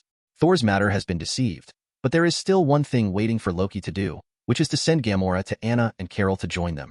Loki did not mess around with this matter. It happened that he could also meet his daughter. By the way, he told the other party that the 4 infinite gems in the king's treasure must not be touched rashly, let alone let others know that the 4 infinite gems are there. On her body. Definitely, if you encounter any unavoidable situation, it is not impossible to use infinite gems to rescue you. With Anna's current strength, if she holds the power of an infinite gems, I believe that most powerful people in the universe will not be able to pose a threat to Anna. In order to prevent his sudden appearance from scaring the two of them, Loki first notified them through the flying Thor mark left on Anna's side, and then teleported to the place where Anna and Carol were with Gamora. But what neither Loki nor Gamora expected was that their teleport would end in a prison. Daughter, what did you and Carol do? Why are you still locked up? Although entering the prison all of a sudden made Loki, who had never been to such a place in his life, a little confused, but with Loki's character, he wouldn't make a fuss. And since he can teleport here by flying Thor, it proves that this place does not have any means of blocking space. In addition, seeing that Anna and Carol were both in normal condition, Loki became curious about how they ended up in prison. Gamora on the side also pricked up her ears, wanting to hear what kind of bizarre experiences these two people would tell. The two women who heard Loki's question first looked at each other, and then made a wry smile. As Loki's daughter, Anna naturally answered this question on behalf of the two of them. Oh, it wasn't Carol and I who committed the crime, but the bad friend we both knew committed the crime. Oh? Tell me in detail. I like to listen to stories the most. Loki immediately became interested when he heard this. His daughter finally made a new friend, so he had to find out about it quickly. If it's a girl, then help the other party improve their strength, and don't let the other party drag your daughter back. If it's difficult, then you still have to help the other party improve her strength, but this time there is a prerequisite. Desire to practice this skill, you must first retreat from the palace. Loki couldn't bear to let his daughter's good cabbage be spoiled by those pigs, leprous toads, cow dung, and the like. To prevent this from happening, we can definitely only solve the problem from the root. But after listening to Anna's story, Loki was completely relieved. Because of the 3 new friends Anna and Carol met, one was a plant and the other was an animal. Although the last one is a human being and a man, he is an out-and-out idiot. Not to mention plants and animals. Loki knew his daughter, and Anna didn't have that kind of perverted habit. As for that man, with his IQ, Anna would never be attracted to him. Because this man's name is Peter Jason Quill, and he also has a nickname that he considers famous in the universe, Star-Lord. Asking for flowers, asking for collection, asking for monthly votes. Please comment if you like it. Sharing is one. Chapter 138, Part 1. After listening to Anna's story, Loki and Gamora also roughly understood how they met the other three companions. Star-Lord was originally a boy from Earth, but he was kidnapped by a group of predators in the universe when he was a child, and has since become one of them. Star-Lord, who grew up in this kind of environment, naturally couldn't learn anything good. It can even be said that Star-Lord relied on self-taught secrets and deception to grow up among this group of murderous predators. Since he came of age, Star-Lord has been trying every means to find various opportunities to break away from the predator group. His hard work paid off, and after he hid his true thoughts and waited patiently, he finally got such an opportunity. Yondu, the leader of the Marauder group and the captain of the battleship, received a bounty mission from an intermediary with a considerable reward. The mission is for them to secretly go to a planet called Sigler under the jurisdiction of the Nova Empire, find a scientist named Prakar, seize the manufacturing information of a mysterious weapon from him, and bring it with him, come back and hand it over to the middleman. Star Sigler is not an ordinary planet. Its surface temperature can reach up to 100 degrees Celsius, and its core is extremely unstable. Earthquakes and volcanic eruptions may occur at any time. It is not an easy task to complete this task, so Yondu decided to discuss with the team members first before deciding whether to take on this task. But Yondu was just going through the motions. Because he knows very well that compared with the bounty that can be obtained after completing the mission, the risks that may be encountered during the mission will not be taken seriously by the predators at all. Star-Lord, who secretly overheard the contents of the mission, decided to secretly drive away from the Milan spaceship on the battleship and take away the mission target before Yondu's team of predators took action and then sold it on the black market. Price. In this way, Yondu and others who have failed in their mission will definitely be criticized by their employer, and they will have no energy to cause trouble for themselves. At the same time, with the money exchanged in the black market, Star-Lord can also live happily in the universe. The life you want. But when things develop to this point, if nothing unexpected happens, something will definitely happen. Although Star-Lord went through all kinds of difficulties and dangers, he found Dr. Prakar and stole the weapon information in his hand. But because of this incident, he also provoked two major forces, the Star Troopers of the Kree Empire and the Nova Troopers of the Nova Empire. Anna and Carol, who have always been paying attention to the Kree Empire, also gained insight into the plans of Star Team and the Kree Empire because of the sudden appearance of Star-Lord Cheng Yaoji. It turned out that the research data in Prakar's hand contained a terrifying weapon called the Axiom Cannon. The planet hit by the Axiom Cannon will gradually melt and corrupt and eventually completely disintegrate, becoming part of countless cosmic dust. Once the Kree Empire obtains this weapon, the original balance between the major forces in the universe that restrains each other will be instantly broken. At that time, within the territory ruled by these forces, a very tragic and shocking war will definitely break out with the Kree Empire. And with the incredible effect of weapons like the Axiom Cannon, the outcome of the war will definitely be very tragic. In order to obtain the great weapon of Axiom Cannon and realize its ambition to expand the scope of its rule, the Kree Empire dispatched an interstellar team to perform this task. In order to prevent the Kree Empire from obtaining the Axiom Cannon, the Nova Empire also sent out their Nova team to fight against them. But what no one expected was that neither the extremely powerful Star Team nor the prestigious Nova team completed their respective missions on the Sigler Star. On the contrary, Star-Lord, an unknown person, got there first and stole the data recording the manufacturing data of the Axiom Cannon. The superhero duo who learned the seriousness of the matter, Anna and Carol, also decided to participate in this incident. In order to ensure the harmony and stability of the universe, the Axiom Cannon, which is regarded as a level universe nuclear weapon, has only two choices before Anna and Carol. Either the Kree Empire and the Nova Empire cannot obtain the manufacturing data of the Axiom Cannon, or both of them can obtain this data at the same time. All in all, the existing balance and order must not be easily broken. So Anna and Carol began to continuously contact the alien races they had helped before, collected a lot of information about Star-Lord from them, and tracked them all the way to Xander. Zero. Please give me flowers. This Star-Lord is bold enough, knowing that he is being hunted by the Nova Legion, and Xander is the home base of the Nova Legion, the home planet of the Nova Empire. People who don't know must think that Star-Lord is a brave person with great skills, but those who know Star-Lord know that he probably just didn't think too much and knew about Xander Star, a black market trading point closest to Sigler Star. So I came directly. But in this situation, even if Star-Lord wanted to sell it, the person in charge of the black market would not dare to accept it. They are not as courageous as Star-Lord. The two empires, the Kree Empire and the Nova Empire, are competing for things at the same time and dare to snatch food from each other. Just when Star-Lord walked out of the black market trading point in despair, he didn't notice that someone behind him was already eyeing the thing in his hand. These two people are Rocket Raccoon and Groot. As bounty hunters, Rocket and Groot are not only well-informed, but also have richer channels and connections than Star-Lord, a predator. What others dare not ask for has become their exclusive source of wealth. After receiving the news, the two of them predicted Star-Lord's movement trajectory in advance, and then lurked outside the black market trading point of Xandar. Then everything went as Rocket expected, and Star-Lord appeared on Xandar with something. And the person in charge of the black market really did not dare to take the risk of angering the two empires by accepting the things from Star-Lord. Wouldn't Rocket and Groot's opportunity come now? Rocket has already contacted the famous collector Tanya Tyven in advance, and the other party expressed his willingness to pay a high price to add such a dangerous collection to his treasure house. With Tanya Tyven's power and connections in the universe, she does not need to give face to the Kree Empire and Nova Empire, and is fully capable of accepting the hot potato of Axiom Cannon. But just when Rocket and Groot were about to take action, they saw a new bounty on the Bounty Hunter's internal bounty channel. The bounty amount was 40,000 Universe Federation credits, and the target of the bounty was the star. Sir, asking for flowers, asking for favorites, asking for monthly votes. If you like it, please comment and share it, and it will reach 100 million. Chapter 139, Part 1. Star-Lord was put on a bounty, but the person who issued the bounty was neither the Kree Empire nor the Nova Empire, but the captain of Star-Lord's previous group of predators who worked so hard to feed him. Yongdu. For such a great opportunity to make money, how could Rocket and Groot, who were bounty hunters, give up? Anyway, they both wanted to snatch the precious information from Star-Lord. Wouldn't it be reasonable to kidnap someone along the way? So Rocket and Groot immediately changed their original action plan and temporarily decided to accept the bounty on the dark web. Star-Lord is alone, and he looks stupid and not too smart. Rocket is very confident that he and Groot are fully confident that they can take him down. However, Rocket obviously still underestimated Star-Lord. After all, a child who can grow up in an environment surrounded by predators, even if he is a smart person, must be very smart with some means. As expected, they were not able to capture Star-Lord as easily as Rocket had hoped. Instead, they fought fiercely with each other, and the excessive noise attracted the patrolling guards on Xandar.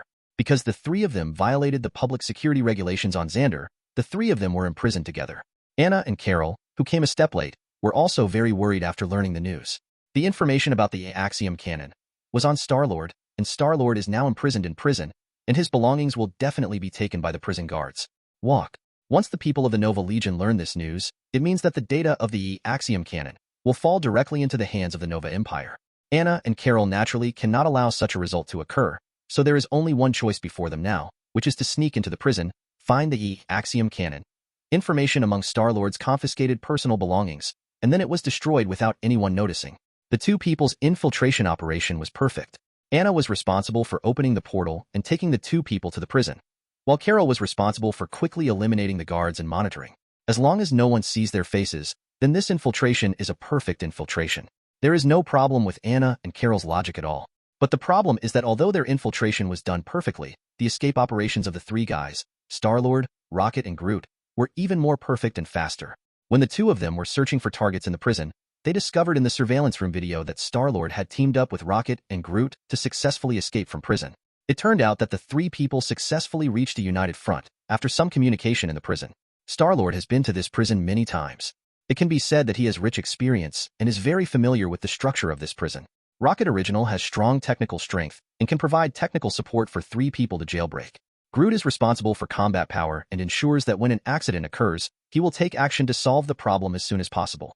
As a result, the three hit it off and cooperated with each other. They managed to escape from the prison with their belongings without alerting any guards. The result was that Anna and Carol missed the mark again. There is no other way but to collect information about the three Star-Lords through their connections again. While Anna and Carol were still waiting for the latest news, Star-Lord had sneaked into his beloved Myban spaceship with Rocket and Groot. According to the cooperation content reached by the three in prison, Rocket and Groot helped Star-Lord escape from prison and gave up the bounty mission against him on the dark web. Star-Lord, on the other hand, wanted to share the proceeds from the sale of the precious information in his hands with Rocket and Groot. Now the three of them are preparing to set off together and drive the Milan to the void where the collector is. The Land of Nothingness is a famous know-nothing zone in the universe and is also the largest black market trading place. Its original existence is said to be the severed head of an ancient god. The reason why Collector is so rich and can buy all kinds of treasures he likes in the universe is that his main source of funds is the sale of various resources mined from the void. And although the Collector is powerful, All transactions have always followed the fair principle of your own will, and the price given is often higher than the actual value of the item. Such a good reputation is the reason why the Rockets initially chose to trade with him. The speed of the Milan spaceship is not very fast. After all, Star-Lord originally had little money to spend on modifying the spacecraft.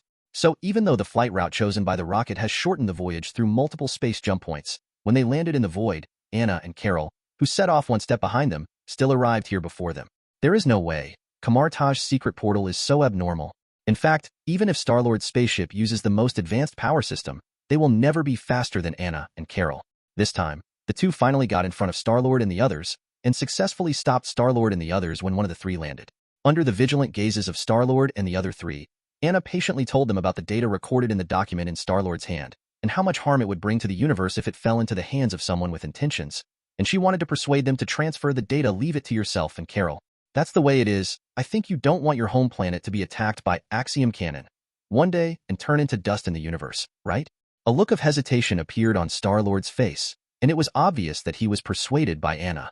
Although Star-Lord is a very smart person, he is not originally a good person in the worldly sense, but his mother has always kept his education in mind, and Anna's last words really spoke to his heart. Although he had not lived on Earth for a long time, the happiest memory in his life was buried there. If someone wants to destroy the Earth, Star-Lord will not allow it under any circumstances. But before Star-Lord could speak, Rocket Raccoon said first, "If this thing really happens, then I'm quite looking forward to it. You guys have been talking nonsense for so long. To put it bluntly, you just want 5.8 of what we have, right? Then use the money to buy it. I tell you, don't think that you can use those righteous excuses to attack us. Moral kidnapping. As long as we have no morals, you will never try to kidnap us morally. And who knows whether what you say is true or not. Maybe you are the real terrorist compared to the Kree Empire and the Nova Empire. What's more, if I can't live my own life, who cares what will happen to your universe in the future? If I don't survive that time, even if the universe is destroyed, it doesn't matter to me. So, don't waste our time with those nonsense. If you really want that information, just come up with real money to impress us. As long as you give enough, we can fulfill your request. Righteousness. Otherwise, there is no need to discuss anything else.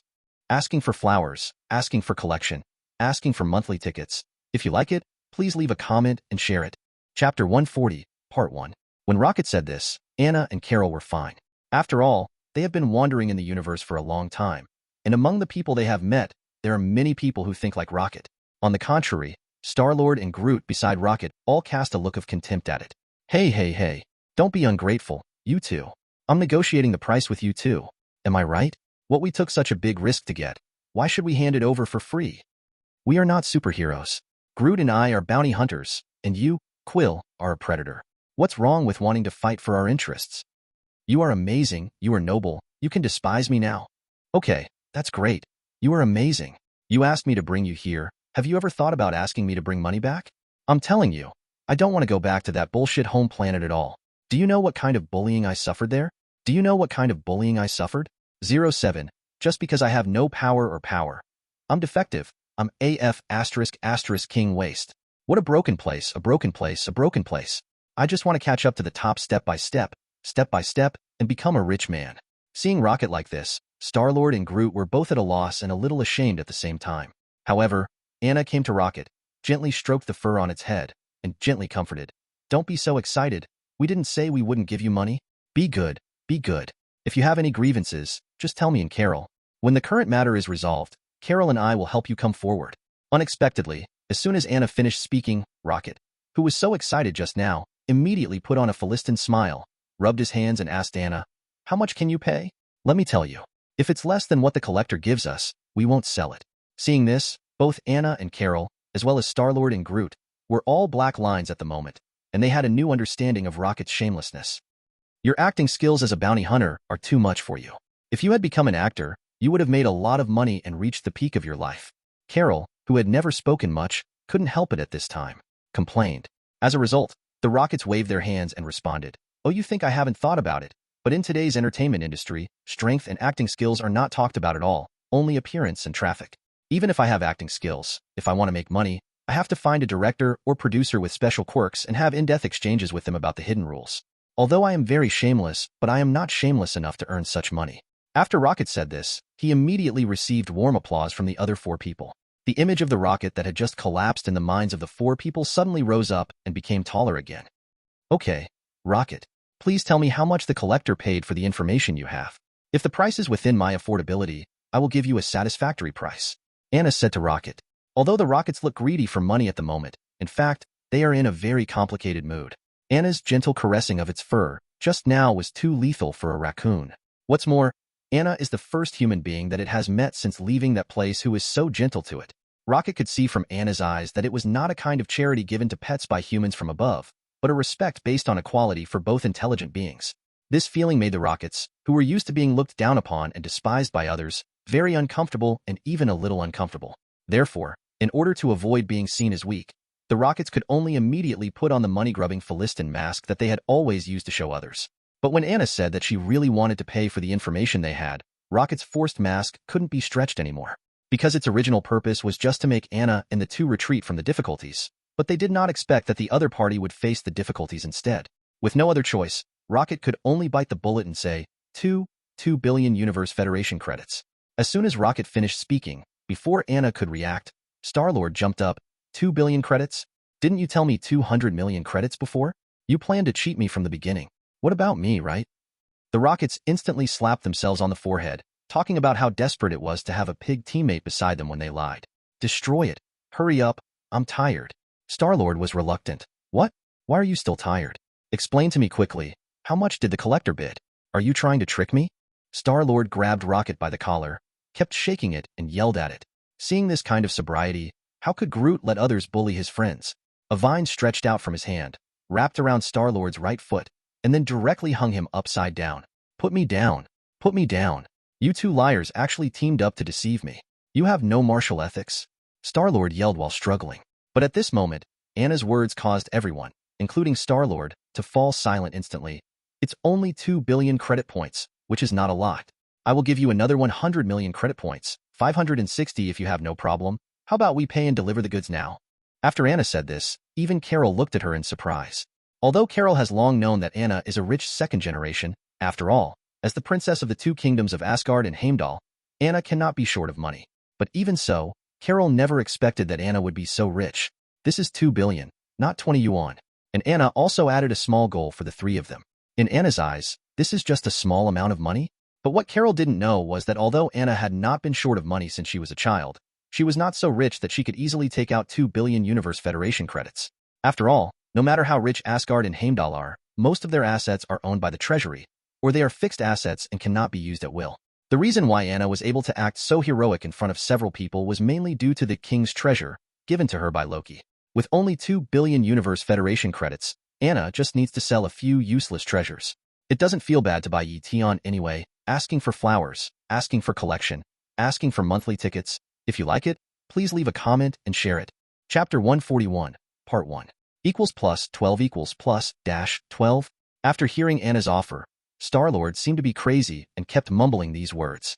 Even Groot, a tree man who has always been stoic, muttered the words in a daze. Groot, Groot, Groot. Seeing the two people's behavior, only the lion opened his mouth wide. Rocket Raccoon, who just wanted to scare Anna and the two away from the beginning, still remained sober. I saw it jump up and hit Star-Lord and Groot on the foreheads with their bows on the left and right. After being hit hard by the rocket, the two of them covered their heads in pain and screamed. At the same time, they also woke up from the temptation of money. You two guys. You looked so upright just now, but now when you hear the quotation of 2.1 billion credit points, your mouth is almost watering. You really don't live up to expectations. Rocket yelled at the two of them. After hearing Rocket's lesson, Groot was okay. After all, how much more can you ask for from a plant? Star-Lord's face was rather embarrassed. He just had no brains, but it was not that he had no sense of shame. He would inevitably blush when Rocket said this. I was just frightened by so much money for a moment, and I didn't really intend to accept the money from the two heroines. Besides, this price is not you drove it. Why do you still rely on me to fail to live up to your expectations? In order to save his face, Star-Lord naturally had to talk a lot and get drunk. But facing his cover-up excuse, Rocket just snorted and said, Huh, then I can at least be a real villain, not like you who are a hypocrite. You, how can you denounce someone's innocence out of thin air? Why don't you ask about my reputation in the universe, Peter Quill? As long as you know me, who doesn't? You know that I, Xingjue, is known as Xiao Mingchong, a man who is anxious for public good and loves justice, and I am the most trustworthy person. Since you have slandered my reputation so much, why don't you give up these 2 billion credits? In order to protect the peace of the universe, I will give this information to the 2 heroines for free. After Star-Lord finished speaking, he took off a necklace from his neck. It turned out that all the information about the Axiom canon data recorded by Perkar was stored in the medium of this necklace. Anna took the necklace and glanced at Carol. It could be seen from the other person's eyes that neither of them expected that things would develop so smoothly.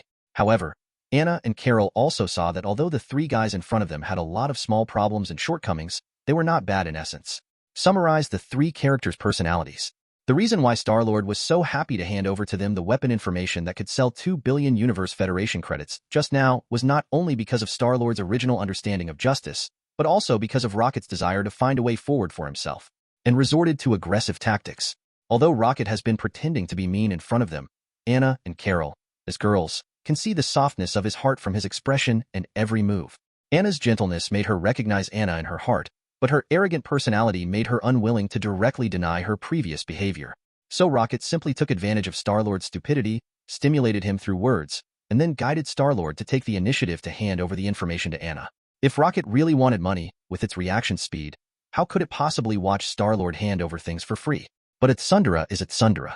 Although he had already acquiesced in Star-Lord's behavior of giving things to Anna and Anna for free, Rocket still said stubbornly, I don't care what you do with this thing, but the money that should be given to me and Groot must not be less. Before you settle our money, Groot and I will follow you step by step. After hearing Rocket's words, Anna and Carol, 2 professionals, finally couldn't bear it any longer and laughed pissed. Both girls could see that Rocket was moved by Star-Lord's behavior just now and recognized Star-Lord as a companion. These 3 guys with different personalities, ages, and races are quite interesting. How about? An idea suddenly came to Anna's mind. She came to Carol and whispered in his ear, Carol, I think they have interesting personalities and nice people. You said that we should join the team of the 3 of them and go on the next adventure together. How about it? Carol thought for a moment after hearing this, and then said to Anna, I don't object, but you have to ask the 3 of them for their opinions to see if they agree. Anna nodded, came to Star-Lord, Rocket, and Groot and said, Although you have handed over the information about the Axiom canon to me now, the Nova Empire is better off. After all, the Nova Legion is in the universe. The reputation has always been good. But there's no guarantee that people from the Kree Empire won't cause trouble for you, especially Yonrog of the Star Troopers and Ronan of the Accuser Corps. Neither of them are good people. If they take revenge, they will definitely give you it caused quite a bit of trouble. Your actions this time are obviously righteous. If you are treated unfairly because of this, Carol and I will definitely have uneasy consciences. So Carol and I, together, why don't you act with us for the time being? With the strength of the 2 of us, even if Yongrog and Ronan want to cause trouble for you, they have to carefully consider the consequences. And I see that you are not desperados driven by greed, but people of insight with justice in mind. If we form a Guardians of Galaxy together, we will definitely become famous in the universe soon. What do you think? Anna's words of deception are quite good. She is worthy of being the little princess of Asgard and Jotunheim. With Anna's eloquence, if she hadn't become a superhero in the universe and stayed on Earth to develop, Anna might have become the first female president of the United States by now. Rocket originally had a crush on Anna, so naturally he would not refuse Anna's proposal. Groot has always followed Rocket's instructions, and he will definitely make the same choice as Rocket. As for Star-Lord, Carol is his fellow Earthling, and Anna is also half a fellow, plus the pie that Anna drew for him to become famous in the universe. Star-Lord agreed without even thinking. Therefore, driven by the bad fate of the Axiom canon, the 1.0 version of the Guardians of Galaxy, composed of Anna, Carol, Star-Lord, Rocket, and Groot, was successfully formed. Asking for flowers, asking for collection, asking for monthly tickets. If you like it, please leave a comment and share it. Chapter 142, Part 1. After the Guardians of Galaxy version 1.0 was successfully formed, just as Anna said, their reputation quickly spread throughout the universe. All this was mainly because after obtaining the information on the Axiom canon, Anna and Carol personally went out to meet with the leaders of the Kree Empire and the Nova Empire under the name of Guardians of Galaxy. And with their mediation, the issue of the ownership of the Axiom canon was successfully resolved. After all, things like Axiom canon, even if they think they don't have any ambitions or bad intentions. But with it in their hands like this, no country would be able to trust them. Moreover, even if Anna destroyed something like data, how could others believe that she did not write down the contents or keep a backup? Trust between people is very fragile. If you want to rely solely on trust to solve a problem, it will often lead to bigger problems and even worse consequences in the end. So in order to solve this problem once and for all, Anna's choice was to hand over the information of the Axiom canon to the hands of the 2 empires, the Nova Empire and the Kree Empire. As a result, The two empires each possess nuclear weapons capable of destroying each other, and a containment relationship will naturally arise. And this political tacit understanding formed by the threat of force is actually an exchange of interests. From a human perspective, although it is a bit sad, compared to trust between people, relationships established based on common interests are more reliable. After the Axiom Cannon incident, Anna and Carol embarked on their journey again, but this time, they had 3 new companions by their side. Although Star-Lord is not very effective in combat and has no brains, his emotional intelligence can be said to be the highest among the Guardians of Galaxy. Coupled with the fact that he is a socially awkward person, the presence of Star-Lord made the atmosphere in this newly formed team very lively. As for Rocket Raccoon, even though he looks like a beast, he plays a much more important role in the team than Star-Lord. Rocket not only possesses intelligence that is not inferior to human geniuses, but is also agile, proficient in various weapons, and is a sharpshooter. Not only that, Rocket is also proficient in spaceship driving, firearms modification, and mechanical maintenance. It can be said that he is a panacea in this team, at HDJ. As for Anna and Carol, there is no need to say more. They are responsible for the combat power of the team, and both of them are capable of taking on an entire interstellar fleet on their own. Moreover, Anna is also proficient in all kinds of space magic. With her, even if she encounters a problem that the team cannot solve, Anna will definitely be able to take everyone away as soon as possible. Groot, the last member of the team, among all the people, only Rocket, who has been with him the longest, can understand the true meaning of every word Groot, he says. However, it is Anna and Carol's favorite existence. After all, when traveling, what else can improve the quality of wilderness more than a wood escape user? Even in the spaceship, with the presence of Groot, a major oxygen producer, the air in the confined space will smell much fresher. As the 5 people continued to communicate during the voyage, the tacit understanding and friendship among the team members also constantly deepened. And thanks to the existence of Anna and Carol, the 2 superpowers, the reputation of the Guardians of Galaxy spread quickly in the universe. Gradually, people began to come to the door and ask the Guardians of Galaxy to help them solve some problems for a fee. Trouble.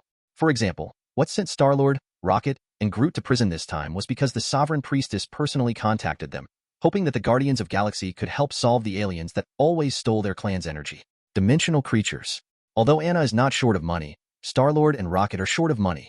Therefore, Guardians of Galaxy will definitely not refuse such a task that can help others and earn rewards at the same time. But during the execution of this mission, an accident occurred. Everything originally went smoothly. The 5 members of the team arrived at the Sovereign Planet and were received by the Sovereign Priestess. After a conversation, the 2 parties confirmed the content of the task and also negotiated the reward for the task. After completing these preliminary tasks, it was naturally his turn to eliminate the monster that had smuggled in from another dimension to steal the Sovereign Clan's energy. There is definitely no difficulty in this matter. With Anna and Carol on hand, it is not easy to deal with a mere alien dimensional monster. However, in order to exercise the actual combat abilities of Star-Lord, Rocket, and Groot, and at the same time polish the mutual cooperation between them, Anna and Carol did not take action at first, but stood aside and let the other 3 fight. Only when any one of the 3 falls into a life-threatening danger will the 2 of them come to help in a timely manner. After some actual combat drills, the actual combat abilities of the 3 people have indeed been greatly improved, and the tacit understanding between them is much better than at the beginning. Although it cannot be called perfect, it has reached a qualified level. Next, it is not something that can be improved simply through 1 or 2 actual battles. It requires a long period of getting along to cultivate a tacit understanding between partners. Knowing this, Anna and Carol didn't waste any more time, and directly used their killing move to end the life of the alien monster with 1 blow, and at the same time ended their mission on Sovereign. But neither Anna and Carol, nor Star-Lord and Groot, the 4 of them noticed that when they left this energy pool, they looked at the rocket without any guards around, and they felt itchy and walked away. Several Sovereign steel peptide batteries in the energy pool. You know, the steel peptide battery is to the Sovereign family, just like the arc reactor is to Tony Stark. It is a taboo that others cannot touch. Rocket Raccoon's behavior undoubtedly stirred up a hornet's nest. As a result, as soon as the 5 of them took off from the Sovereign planet in the Milan spaceship, the priestess of the Sovereign clan dispatched all the spacecraft pilots of the clan and launched a wanted hunt for the Guardians of Galaxy. At the same time, the wanted list of the Guardians of Galaxy by the Sovereign priestess immediately appeared in the databases of major empires. This means that from now on, any country or civilization that has signed a cosmic covenant and implemented the universal law of the universe will arrest all members of the Guardians of Galaxy. Not long after Guardians of Galaxy was established, it immediately encountered a big trouble. Asking for flowers, asking for collection, asking for monthly tickets. If you like it, please leave a comment and share it. Chapter 143, Part 1. Loki looked at his daughter with a speechless expression and said, "So, The three of them stole the steel peptide battery from the Sovereign planet, and when they passed by the Xander planet, they were killed by the Nova Corps. Was someone caught? And because they had a history of escaping from prison before, the Nova Corps people specially imprisoned them in the notorious Krillin prison in the universe this time? Being stared at so directly by her father, Anna felt a little embarrassed to see others, so she could only raise her hands to cover her face and responded awkwardly, "That's it? Klin Prison, the highest security prison in the Nova Empire." The prison was originally a space station floating in the universe. The Nova Corps would escort the criminals they captured to the prison through the spaceship. Since the outside of Klin Prison is the vast universe, even if the prisoners detained in it can break through the prison guards and robot soldiers, they will not be able to safely escape from the prison without a spaceship. The three of them, Star-Lord, Rocket, and Groot, were imprisoned in Klin Prison, a heavily guarded and closed environment. Fortunately, Anna and Carol were strong enough and reacted quickly enough to successfully escape when the Nova Corps rounded them up. Otherwise, Star-Lord and the three of them might have been locked in there forever. But even so, the reputations Anna and Carol had finally established in the universe were completely lost because of this theft incident. Even if they succeed in rescuing the three Star-Lords, they will still be unable to move forward in the universe in the future, because the Priestess of Sovereign's wanted order for the Guardians of Galaxy has not expired. This is not your solution. If you can't solve Sovereign's wanted list for all of you, sooner or later they will be arrested and thrown into prison. Are you and Carlo going to help them escape from prison like this every time? Loki's words directly pointed out the key to the matter. Anna and Carol's choice was completely to treat the symptoms rather than the root cause. What happened to the steel peptide batteries that were stolen by your friends? Were they sold, or were they confiscated by the Nova Empire and returned to the Sovereign clan? Loki asked. Those steel peptide batteries should have been taken away before Rocket and the others were imprisoned. But I don't know if the Nova Legion has returned the things to the Sovereign clan. Anna answered truthfully. Loki nodded. In that case, then I can find a way to help you solve this problem. I will first confirm whether the Nova Corps has returned their belongings. If the steel peptide battery has been returned to the Sovereign clan, then I will, as the King of Jotunheim, negotiate with the Priestess of the Sovereign clan and ask her to lift the wanted order for you. As for the prison robbery, you should stop doing it now. Just find a place to rest and wait for my news. By the way, I forgot to tell you, this is my friend Gamora.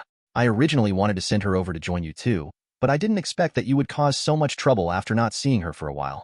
You guys will have a good chat later and get to know each other. You are all girls, and you should get to know each other quickly. I will go and help you solve this trouble now. Apart from anything else, Loki, the King of Jotunheim, is indeed very useful, and Anna is not only the Princess of Jotunheim, but also the Princess of Asgard. If the Sovereign family insists on this matter, then let Odin, where to put the face of the Lord of the Nine Realms. Anyway, the steel peptide battery stolen by Rocket has been recovered, the extra-dimensional monster has been eliminated by the Guardians of Galaxy, and the Sovereign clan has suffered no loss. After weighing the pros and cons, the Priestess is still willing to give Lu-Chi some face. After solving the problem of the Silver Guard team, when Loki returned to Anna and Carol, Gamora had become a good sister to the two of them. Sure enough, the friendship between girls is established so quickly that people are caught off guard. As for whether their relationship is that of plastic sisters, Loki doesn't know. But when Star-Lord and the others were released by the Nova Corps, there were not only 3 people who came out, but also a strong man with no shirt on his head and no hair on his head. The strong man's name is Drax, and he is the prison cellmate of Star-Lord and the 3 of them. Several people knew each other without fighting in Kellen prison, and soon became friends. Zero, please give me flowers. And after Drax heard that Anna and Carol single-handedly entered and exited the Accuser Legion's fleet, killing them all, Drax, who already had a blood feud with the Accuser Ronin, immediately paid homage to the 2 of them, admiring them with admiration. Then he proposed to Star-Lord and the others the idea of joining the Guardians of Galaxy. After Star-Lord and the others heard that Drax's wife and daughter were killed by Ronin, they also sympathized with his experience, so they decisively agreed to Drax's application to join the team and prepared to take Drax with them. The 4 of them worked together to find a way to escape from Kling prison. It's just that things changed too quickly. Before they could implement their plan, or even before they even formulated the plan, the Nova Corps took them out of prison. Star-Lord and the others will definitely not forget Drax. After a lot of stalking by the 3 Star-Lords, Drax was finally released in the name of a member of the Guardians of Galaxy. Part of the reason for this is definitely due to Star-Lord's cleverness, but the main reason is that there has been no confrontation between the Nova Empire and the Kree Empire, or the Nova Legion and the Accuser Legion. The crimes Drax committed, such as killing 22 people and being charged with 5 counts of serious bodily injury, etc., were all committed by the Accuser Legion against the Kree Empire. In addition, the Nova Corps also knew about Ronin's murder of Drax's family, so they turned a blind eye and did not embarrass Drax on this matter, letting him and Star-Lord and the others leaving Klin prison together. After Gamora and Drax, the members of Guardians of Galaxy have arrived at version 2.0 of 7. However, in order to avoid the Rocket's bad habits that are hard to change from happening again in the future, Anna and Carol felt that it was necessary for them to conduct a rigorous training for this team. Asking for flowers, asking for favorites, asking for monthly votes. If you like it, please leave a comment and share it for free. Chapter 144, Part 1. A special training for members of the Guardians of Galaxy, driven by Anna and Carol, started vigorously. But all this has nothing to do with Loki. After helping Anna and others resolve the conflict with Sovereign, he returned to Earth. After getting the Ghost Rider's contract from Mephisto, Loki has not had time to properly resolve the matter. Now that the invasion of the Accuser Legion and the Chitauri army has been resolved, and Gamera's whereabouts have been properly settled, Loki finally has time to deal with the contract. When he found Johnny Blaze, he was still touring motorcycle stunt shows around the country as always.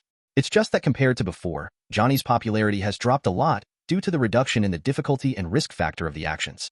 And all these changes, 4, 2, 3, are all due to the appearance of Loki, who solved the duplication of the Witch Heart Demon and Mephisto. Coupled with the reunion between Johnny and his ex-girlfriend Roxanne, and with the emotional ties, Johnny will naturally no longer be able to risk his life as unscrupulously as before. Perhaps because of this, when Loki took out the contract he had signed due to his youth and ignorance and proposed to terminate it, Johnny immediately agreed without any hesitation. In this way, Loki has a blank Ghost Rider contract in his hand. He can use this contract to give the power of Ghost Rider to a person of his choice at will. As for the candidate for the new Ghost Rider, Loki already has his own answer in his mind. However, the reason why Loki chose him was not because of how suitable the other person was, but because Loki thought it would be more interesting.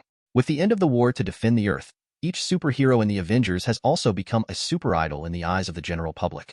Countless peripheral products based on their images became popular all over the world. Regardless of whether it is genuine or pirated, as long as it is on the market, there is no need to worry about sales. However, after the war ended, the United States, as the most severely affected country in this incident, did not usher in a new peace. A cult leader who calls himself Mandarin always invades TV station signal satellites from time to spread his evil thoughts, while releasing various provocative pictures of the United States government. Not only that, there have always been unexplained explosions on the streets of major cities recently. Although government departments have taken the initiative to suppress these incidents, the power of the explosions and the word-of-mouth reports from eyewitnesses in private still caused panic among many people. But just today, the news that has been suppressed by the government for a long time can no longer be suppressed, because in the latest strange explosion, there is a victim named Happy Hogan. And this Happy Hogan is Iron Man Tony Stark's driver and bodyguard, and he is also one of Tony's best friends. Anything that has anything to do with Tony Stark, the most popular Avenger, is definitely big news that can shock the world. At this time, the news control of government departments going abroad becomes very weak. After all, what is a famous saying? Once there are appropriate profits, capital will become bolder. If there is a 10% profit, it is guaranteed to be used everywhere. With 20% profit, it becomes active. With 50% profit, it takes desperate risks. For the sake of 100% profit, it dares to trample all human laws. With a profit of 300%, it dares to commit any crime, even risking hanging. If unrest and strife bring profit, it will encourage unrest and strife. A headline that can shock the world, and the protagonist of this news is the famous genius, playboy, super rich, superhero, Avenger, Iron Man, Tony Stark. With the blessing of so many names, the profit this news and subsequent reports can bring to the media is definitely more than 100%. In the face of such interests, let alone the control of government departments, even putting a gun to the heads of these media cannot stop their madness. As a result, news that had been suppressed before began to be reported by various media. At the same time, countless media reporters flocked to the hospital where Happy was treated. Definitely, they weren't there to see Happy, the seriously injured victim. It's not for the purpose of interviewing Happy. After all, he was unconscious on the spot after being hit by the explosion and has not woken up until now. The goal of the media reporters is very clear. That is Tony Stark, who came to visit Happy in the hospital. Tony, who has always been the darling of the media, did not disappoint the reporters. In front of countless cameras, he directly challenged Mandarin, the instigator of all the explosions, and announced his location on the coast of Malibu. Villa address. All that Tony said, as the live broadcast footage of the media and the spread of the internet, soon became the most heated discussion topic in the public opinion at the moment. It was at this time that Loki, who had not been heard from since the previous battle, appeared in front of Tony again. Moreover, in Loki's hand, he also held a contract scroll made of parchment that looked very dated. "Why are you here? I have something to do now and my time is very tight. If you come to me for anything, I'm afraid you have to wait until I solve the problem at hand." Tony, who already knew that Loki had the ability to control space, did not show any panic when Loki suddenly appeared in his home. Coupled with the accident of his good friend Happy, Tony's attitude towards Loki is very cold at the moment. But just as Tony was about to turn around and leave, entering his laboratory in the underground garage, Loki said something that stopped him in his tracks. 0.60? Even if I said I could make your friend Happy Hogan recover from his injury immediately, wouldn't you have time? Hearing Loki say that he could heal Happy's injuries, the gloomy expression on Tony's face immediately turned into one of surprise and joy. Are you telling the truth? Tony turned around and looked into Loki's eyes. That's absolutely true, Loki replied affirmatively.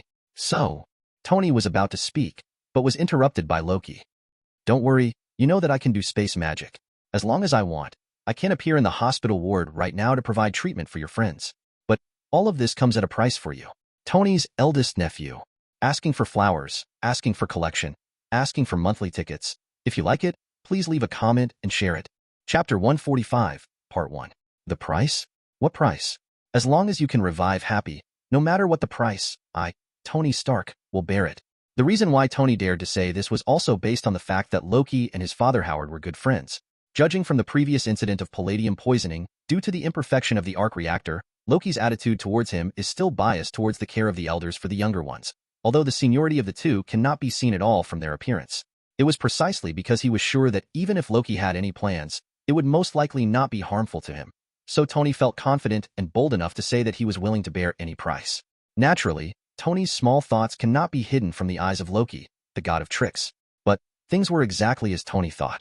Loki's plans had no intention of harming Tony. He just thought it was interesting, so he did it. Seeing Tony looking righteous and awe-inspiring, pretending to be ready to sacrifice generously at any time, Loki just smiled and did not reveal Tony's thoughts. 07 He raised the parchment contract in his hand, put it in front of Tony's eyes and said, "It's not something that will embarrass you. Rather than saying it is a price, it is better to say it is an ability, and it is also an ability.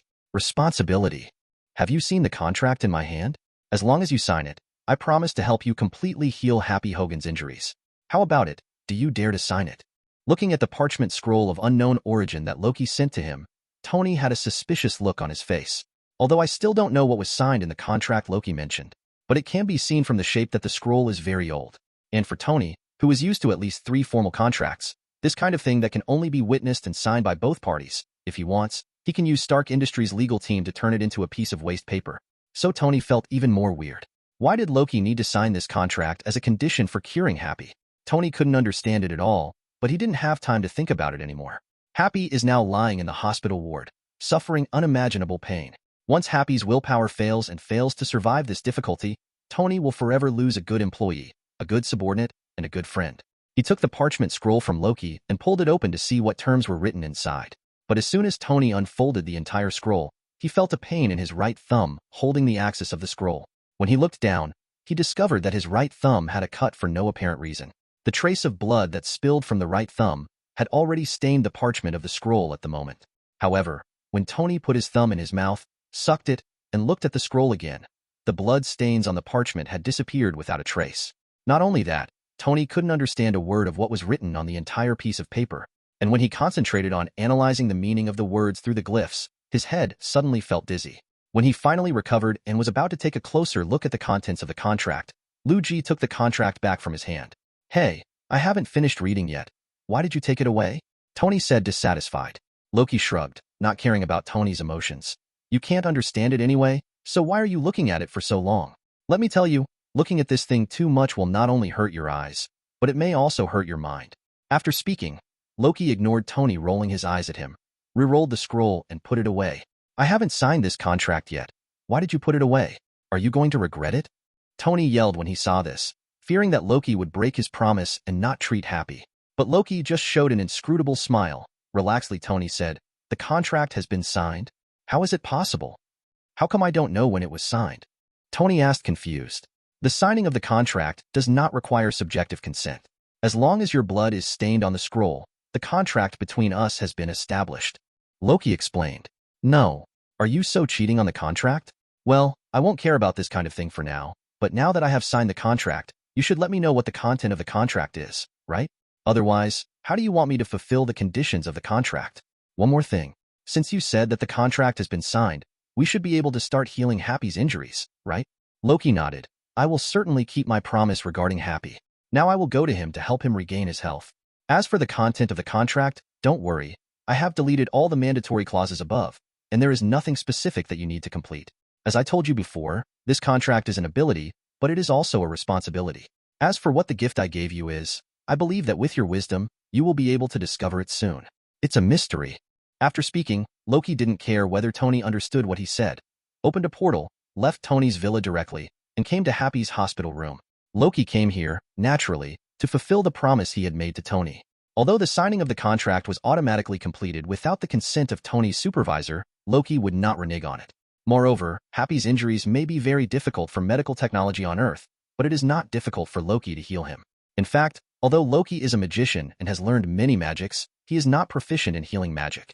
But since Loki promised Tony to help him cure Happy, he naturally had his own method, and this method was very simple and effortless. After all, for Loki who possesses the Death Eye, healing injuries may not be something he is good at, but killing injuries is a piece of cake. Asking for flowers, asking for collection, asking for monthly tickets. If you like it, please leave a comment and share it. Chapter 146, Part 1. When Tony wore his steel battle suit and rushed to the hospital as quickly as possible, Happy had already woken up from the deep coma he had been in not long ago and became conscious. The originally very serious injuries on his body seemed to have disappeared without a trace, as if he had woken up from a nightmare. Happy, how are you feeling? Has your body really recovered? Tony ignored the doctor who was still examining Happy and rushed to Happy's bedside, holding his shoulders and asking, "Everything has recovered. The doctor just said it was incredible when he examined me. The injuries on my body were completely healed in the blink of an eye. Tony, have you created another incredible technological invention?" For Happy, who was used to Tony being able to create miracles, after knowing that his injuries healed in an instant, he naturally attributed the credit for this matter to Tony. However, Tony shook his head and denied, "This is not what I did. As you know, my areas of expertise are mechanics and physics, and medicine is not among my areas of expertise. 1-inch, this is me, a friend of mine who took the initiative to contact me after seeing your news to help resolve your injuries. Okay, now that you have recovered from your serious illness, don't think too much. Take a good rest first and cooperate with the doctor to complete the physical examination. I also want to go back to investigate what happened to the frequent explosions during this period. Don't worry, Happy. I will definitely find out the mastermind behind this matter and avenge you." After Tony finished speaking, he was about to leave the ward. But at this time, Happy on the hospital bed suddenly stopped him. "Wait, Tony, is there anything else?" Tony stopped and turned around to ask. "I saw it when it exploded. It was not the bomb that caused the explosion, but a person." He shouted a person's name before the explosion, and that person was called Savon. Tony nodded. "I got it, Happy. Your information is valuable. Have a good rest and wait for my good news." After walking out of the ward, Tony went to the hospital parking lot, put on the Mark 7 steel battlesuit again, and returned to the villa in Malibu. Arriving at the underground parking lot of the villa, Tony had just changed into the Mark 7 battlesuit when the voice of JRVIS rang out in the room. "Sir, I have compiled the relevant information about Mandarin. Sources are SHIELD, FBI, and CIA databases. Now, I will perform a three-dimensional restoration of the explosion scene for you." As soon as he finished speaking, a scaled-down model of the explosion scene constructed from holographic projection was projected in front of Tony. At the same time, Tony was quickly browsing the information JRVIS had compiled for him. "Okay, let me see who this Mandarin is. His name means an ancient chief advisor. He is familiar with rebellion tactics, but he speaks like a missionary. Why is it so dramatic? This is really strange." After reading this information that was almost 100% sure to be true and reliable, but very contradictory, even a super genius like Tony couldn't help scratching his head in confusion. "Sir, according to the scene conditions I restored, the temperature generated by the explosion is as high as 3,000 degrees Celsius. Any object within 12.5 yards from the center of the explosion will be instantly evaporated by such high temperature. Yet after an explosion of such magnitude, no bomb fragments were found within a 3-mile radius of the scene?" Tony asked. "No, sir," JRVIS replied. "So what Happy said is true. What exploded was a living person, not a bomb strapped to his body as I thought. Wait, what is this?" Tony found a hang tag with a name engraved on it from the holographically projected on-site model. The name on it was Target Jeter. This kind of tag is generally used as a soldier's identity tag, used to confirm the identity of the soldier after his death and the body cannot be identified. JRVIS, have you found any military casualties? Not shown in public records, sir. Tony nodded, then remembered the name Happy mentioned and spoke again. JRVIS, search the databases of various military units and departments for a person named Taggart J. A special soldier, and among his colleagues, relatives, and friends, is there anyone named Savon? Roger that, sir. I will investigate immediately. Let the task be executed in the background. Now help me retrieve all the temperature measurement charts that include 3000 degrees Celsius records. Cloud computing has been started and is connecting to meteorological satellites to draw statistical images of thermal energy over the past 12 months. Get rid of all the places where Mandarin has attacked, Tony ordered. As JRVIS hid the data at Tony's request, he soon discovered an unusual location, Rose Hill, Tennessee. JRVIS, what's going on with this place? JRVIS immediately retrieved all relevant information based on Tony's question and replied. The incident in Rose Hill occurred before all the Mandarin terrorist attacks. It was a suicide bombing incident. The suicide victim was a U.S. Army soldier named Chad Davis. A total of 6 people were killed in this explosion. After data comparison, the heat signals of the two events are very similar, and the temperatures have reached 3000 degrees Celsius. 2 explosions, 2, Li Zhao, soldiers appeared, and there are similar heat signature data. It seems that we have found a breakthrough, JRVIS. Congratulations on finding the direction of the case, sir, but I think you'd better get ready now to welcome your guests. As soon as JRVIS finished speaking, Tony heard the doorbell ringing from upstairs. Why are there still people approaching my villa now? Didn't I tell you to be on high alert, JRVIS? I have notified all the terrorists of my address. There is nothing I can do about it, sir. Who asked you to announce your address to the media around the world? As the level of intelligence continues to improve, JRVIS not only becomes more and more skilled in complaining, but also becomes more and more ruthless in its ability to pierce people's hearts. Asking for flowers, asking for collection, asking for monthly tickets. If you like it, please leave a comment and share it. Chapter 147, Part 1. Quickly putting on his newly developed Mark 8 armor, Tony came to the living room from the laboratory and saw the guest mentioned by JRVIS at a glance. It seems you are not Mandarin, right? Are you? As Tony spoke, he put down the charged palm cannon. After all, the person who appeared in front of Tony was a delicate beauty, not the weirdly dressed old man on the TV screen. Hearing Tony's question, the guest showed an awkward yet polite smile. It seems you don't remember me at all, but why am I not surprised at all? Tony was choked by the other party's words and didn't know what to say. His eyes were rolling around, thinking about how to deal with this embarrassing situation. In fact, Tony not only clearly remembered the name of the woman in front of him, but also had a very deep understanding of her. But precisely because of this, Tony had to pretend to be a noble man who forgets things. After all, he has now turned back, and his relationship with Pepper is at a critical moment. Tony didn't want his current relationship with Pepper to be ruined by the romantic debts he incurred in the past. This is normal, isn't it? I don't remember what breakfast I had this morning. Tony finally found a topic and wanted to break the awkward atmosphere between the two. However, at this moment, JRVIS interjected without leaving any face to Tony. You had gluten-free waffles for breakfast, sir. Got it, JRVIS. Tony responded through gritted teeth. But please don't interrupt me when I'm talking to the guests next time, okay? Follow your will, sir. Okay, let's get down to business. What's the reason why you came here to see me 370? Seeing that Tony didn't want to get too entangled in the past, the other party didn't say anything more and said straight to the point. I want to talk to you alone for a few words. It's best not to be here. This matter is very important. While she was talking to Tony, her nervous eyes kept giving hints to Tony. But Tony obviously misread the message in her eyes. Logically speaking, I shouldn't refuse. But I have an official girlfriend now. Hey, Tony, why didn't you tell me in advance that a guest was coming to our house? What about the identity of this guest? Wouldn't you introduce it to me? It's really chow chow chow chow, which is what Tony doesn't want to face the most. Sure, a field still happened. Pepper walked downstairs and came to Tony's side. She looked at the woman opposite with a wary expression, waiting for Tony's response. Well, this is Maya Hansen, an excellent botanist, whom I met before, but actually we are not very familiar with each other. Yes, that's it. After Tony said this, he saw a teasing smile on Maya Hansen's face. My dear, please go and get a glass of water for our guests. We still have something to talk about here. After we finish talking, I will introduce each other to you. After taking Pepper away from him, Tony hurried to Maya and asked in a low voice, Are you going to tell me that there is a 12-year-old child I have never met waiting for me in the car outside? It seems that some extra stimulation is helpful for memory recovery. Don't you think of my name now, even for 12 years? You are really good at it, Maya Hansen said in a weird way. Okay, can you not mention this? I don't want Pepper to know that we had a one-night stand, Tony begged in a low voice. You said something wrong, Tony. Maya suddenly became serious. What? Is the child already 13 years old? Maya was truly speechless by Tony's shamelessness, and even began to wonder if it was a mistake for her to come here today. But since Tony was out of character, Maya countered with an even more out-of-character performance. What I mean is that I didn't come here by car, and there aren't any 12 or 13-year-old kids outside. Whatever you left in my body, I have long since used my inner strength to release it. When I came over, I saw that there were all helicopters broadcasting news from various media outside. If Mandarin wants to respond to your provocation, he can let people get in among them. In short, I want to tell you that this place is no longer safe. You'd better leave quickly and find a safe place to hide for a while. Unexpectedly, in the face of Maya's persuasion, Tony said indifferently, if he has the courage, he can come here. I am worried that the investigation of the incident will be too troublesome. If he can send people to the door, then I don't have to so hard work on the investigation. Don't forget, although Stark Industries has now transformed into New Energy, before that we had the largest weapons design and manufacturing department in the world.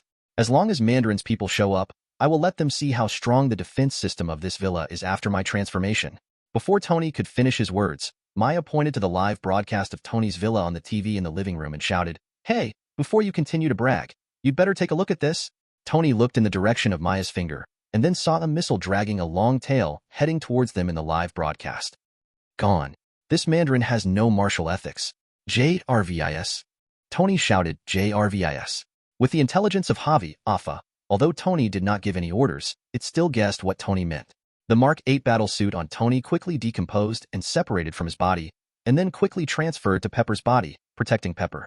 As for Tony and Maya, facing the missile that was about to explode, Tony hugged Maya and then used his body as a shield to protect her under him. Boom. Just as Tony completed this action, the missile had accurately hit the villa. The shockwave generated by the explosion continued to shake the structure of the villa. The violent shaking caused the broken bricks and stones to begin to fall, hitting Tony's back. My back. My back.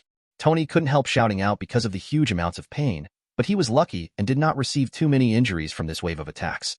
But it's hard to say what happens next.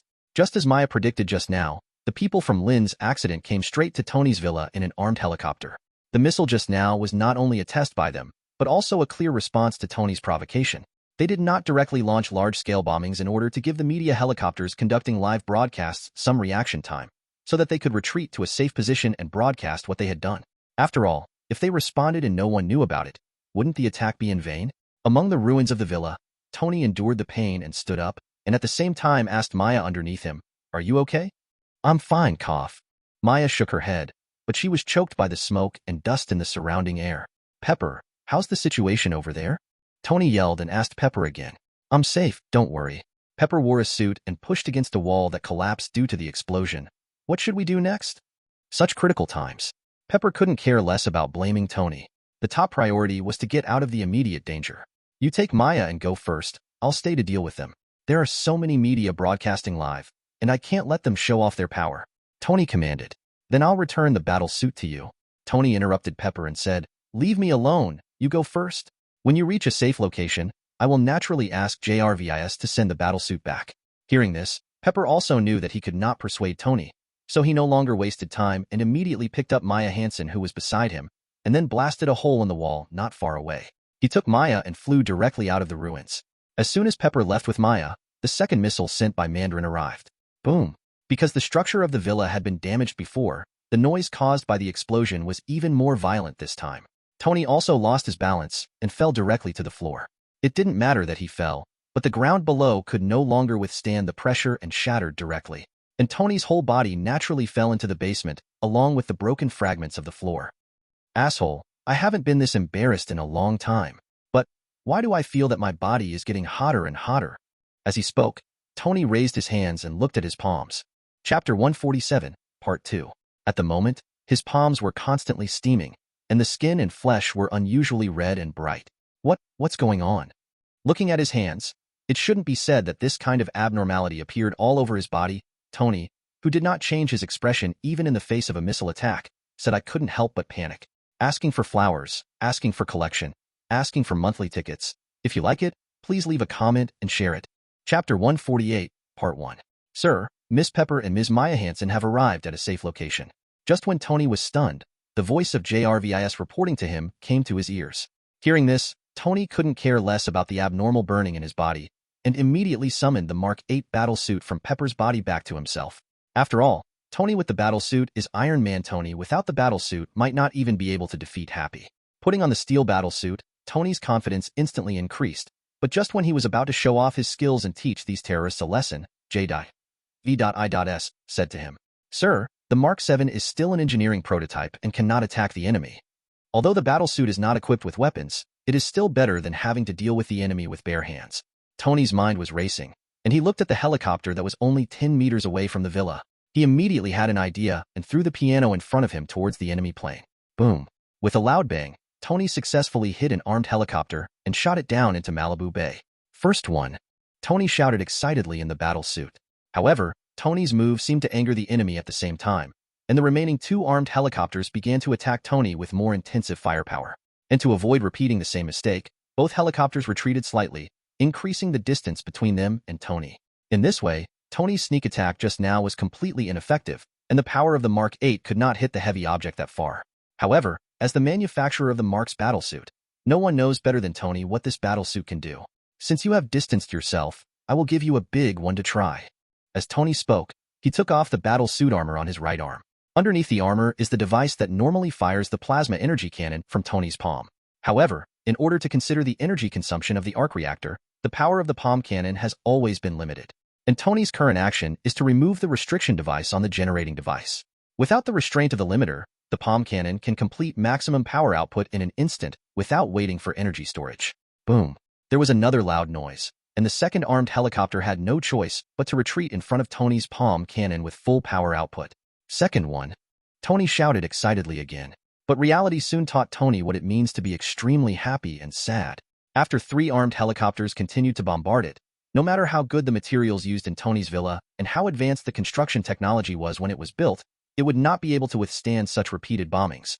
Finally, with a crisp cracking sound, the load-bearing beams carrying the entire villa collapsed completely, and the villa, which was built on the edge of the cliff for coolness, began to tilt slowly with the appearance of sliding into the sea.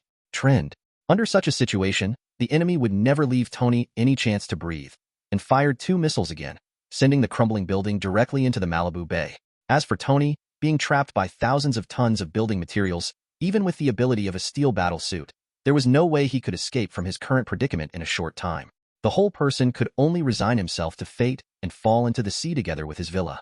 Sir, turn off the alarm clock, JRVAS. I'm awake, Tony said, shaking his slightly groggy head. This is not an alarm clock, sir. This is the alarm sound issued by the system when the battle suit energy is below 5%. When Tony heard this, he immediately opened his eyes wide and began to carefully observe the surrounding situation. Then he discovered that he had flown into a wilderness of ice and snow without knowing when.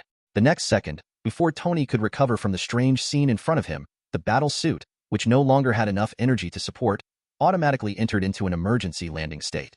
In fact, the so-called emergency landing is to find an open space with thicker snow and no innocent people around, free fall, and then leave life or death to luck. But judging from the results alone, Tony's luck is still good. Although he was beaten to pieces again just after he woke up from the coma, at least he didn't lose his life, right? 0. Please give me flowers. After landing safely, Tony finally had time to ask JRVIS. What's going on, JRVIS? How did we get to the north of the ice and snow? This is 5 kilometers outside of Rose Mountain, Tennessee. Sir, you made a flight plan before. Have you forgotten? How could this happen? No, I have to go back and protect Pepper now, Tony said as he stood up and took off again to return to the villa in Malibu. I'm very sorry, sir, but now I seem to have to enter a dormant state. JRVIS's voice became smaller and smaller, until just when he finished speaking the last word, he finally shut down completely.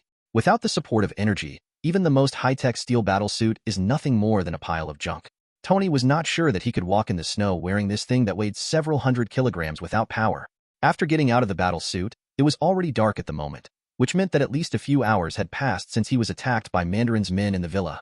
But leaving the protection of the battlesuit and being in such a cold environment with heavy snow, Tony did not feel any cold or discomfort. Looking at his body that was getting redder and hotter, Tony felt that if he wasn't suffering from a terminal fever, then the cause of all this must be the work of his uncle Loki. Although he still didn't know what was going on, this was at least good news for Tony, who was wearing only a single piece of clothing and was in the snow and ice.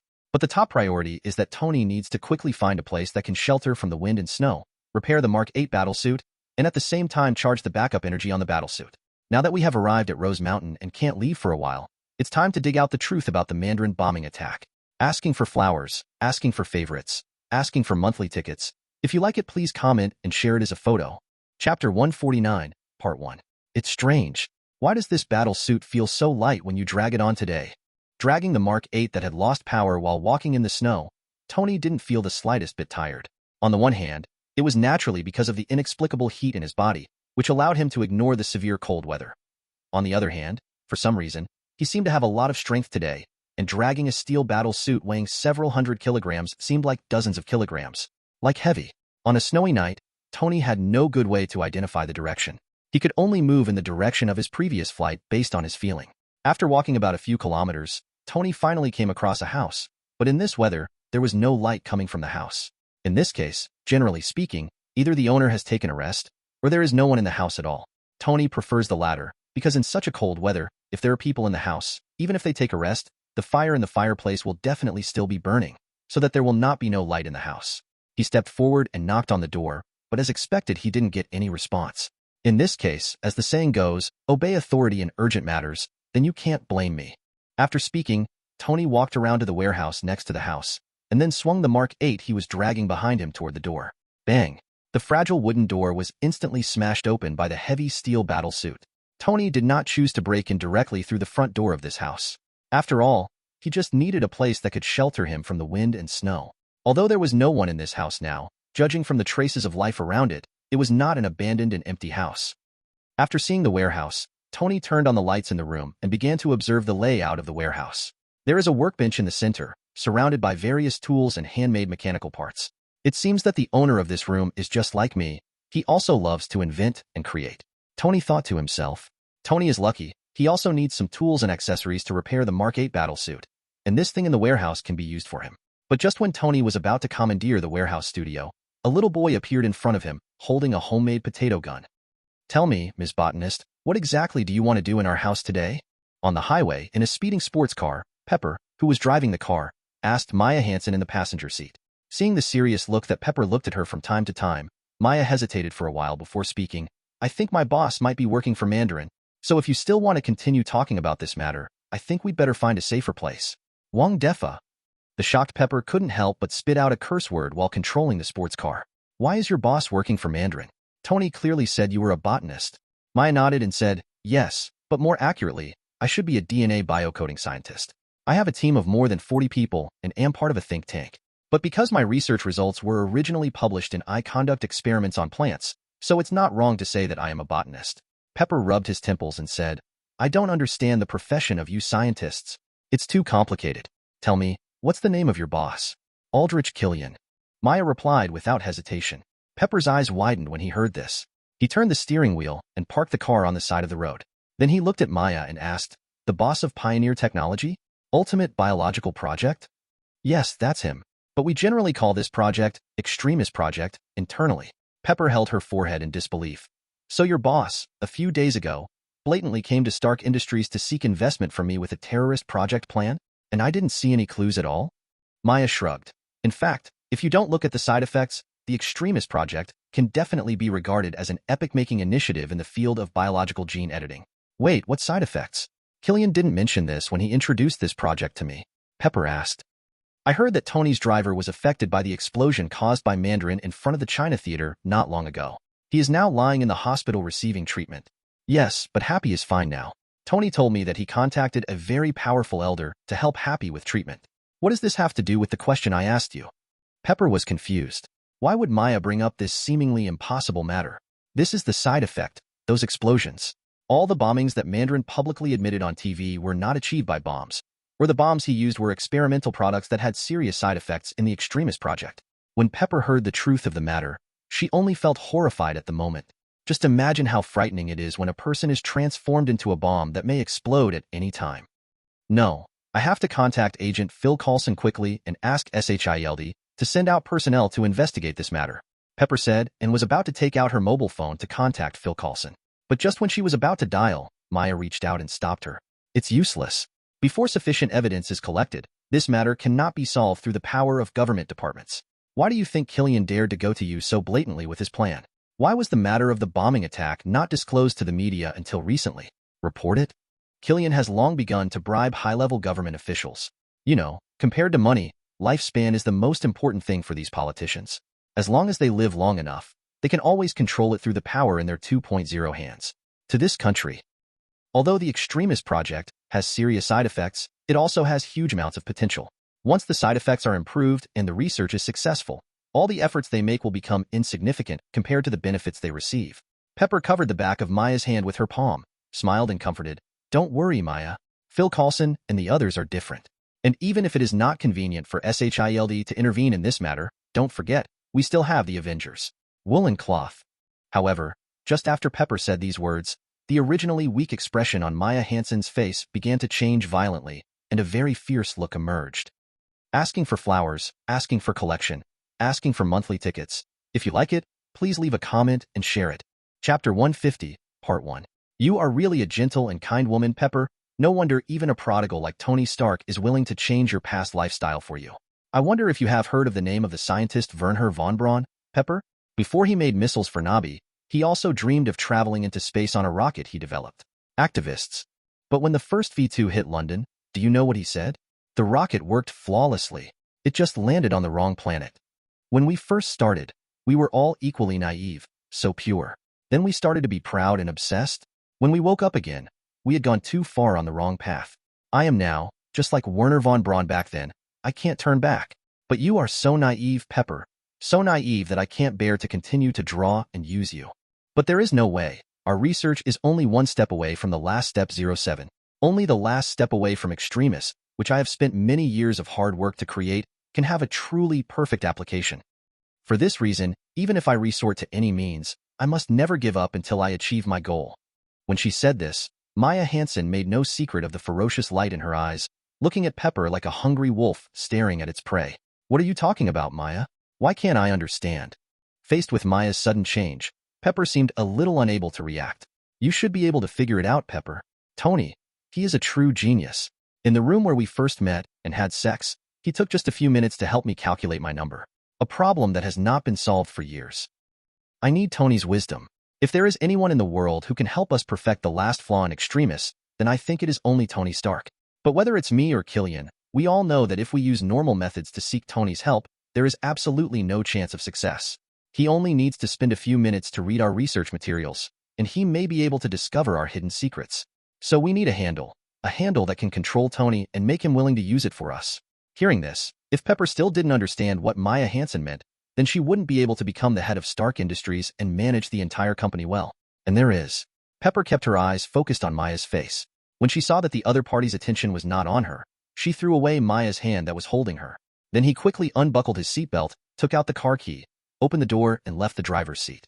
Pepper's series of operations can be said to be done in one go. When Maya reacted, Pepper had already closed the car door and then used the car key to lock all the doors. But when Pepper looked at the expression on Maya's face through the car window, she found that the other party was not panicked by her actions. Instead, she looked confident and looked at her with a smile. Before Pepper could figure out what was going on, 3 cars suddenly rushed out on the highway and surrounded her. The first person to get out of the leading car was none other than the boss Maya mentioned to her just now, Aldrich Killian. While Pepper was experiencing crisis, on the other side, in the small town of Rose Hill, Tennessee, Tony also learned some information about the suicidal soldier Chad Davis from the child named Harley. Because of her son's death and the various rumors that resulted, Mrs. Davis, Chad Davis's mother, would go to the bar in the town every day to get drunk. Arriving at the bar, it quickly found the target it was looking for. Although he and Mrs. Davis had never met, in this bar that was almost entirely filled with men, a middle-aged woman with a sad look really stood out. Mrs. Davis? Tony came to the other party and asked tentatively. The other party heard the call and looked up at Tony, but because they didn't know each other, Mrs. Davis didn't respond verbally. Can I sit here? Tony asked again. No one is stopping you. That's true. Tony pulled out his chair and sat down with some embarrassment. If you have anything to say, just tell me. Seeing the stranger approaching her, Mrs. Davis, as a veteran, how could she not understand the other party's intentions? I'm sorry about your son, but I hope you can tell me what is the truth about this matter. Take it. I've brought the document. No matter what the truth is, this has nothing to do with Chad. After saying that, Mrs. Davis threw a document to Tony.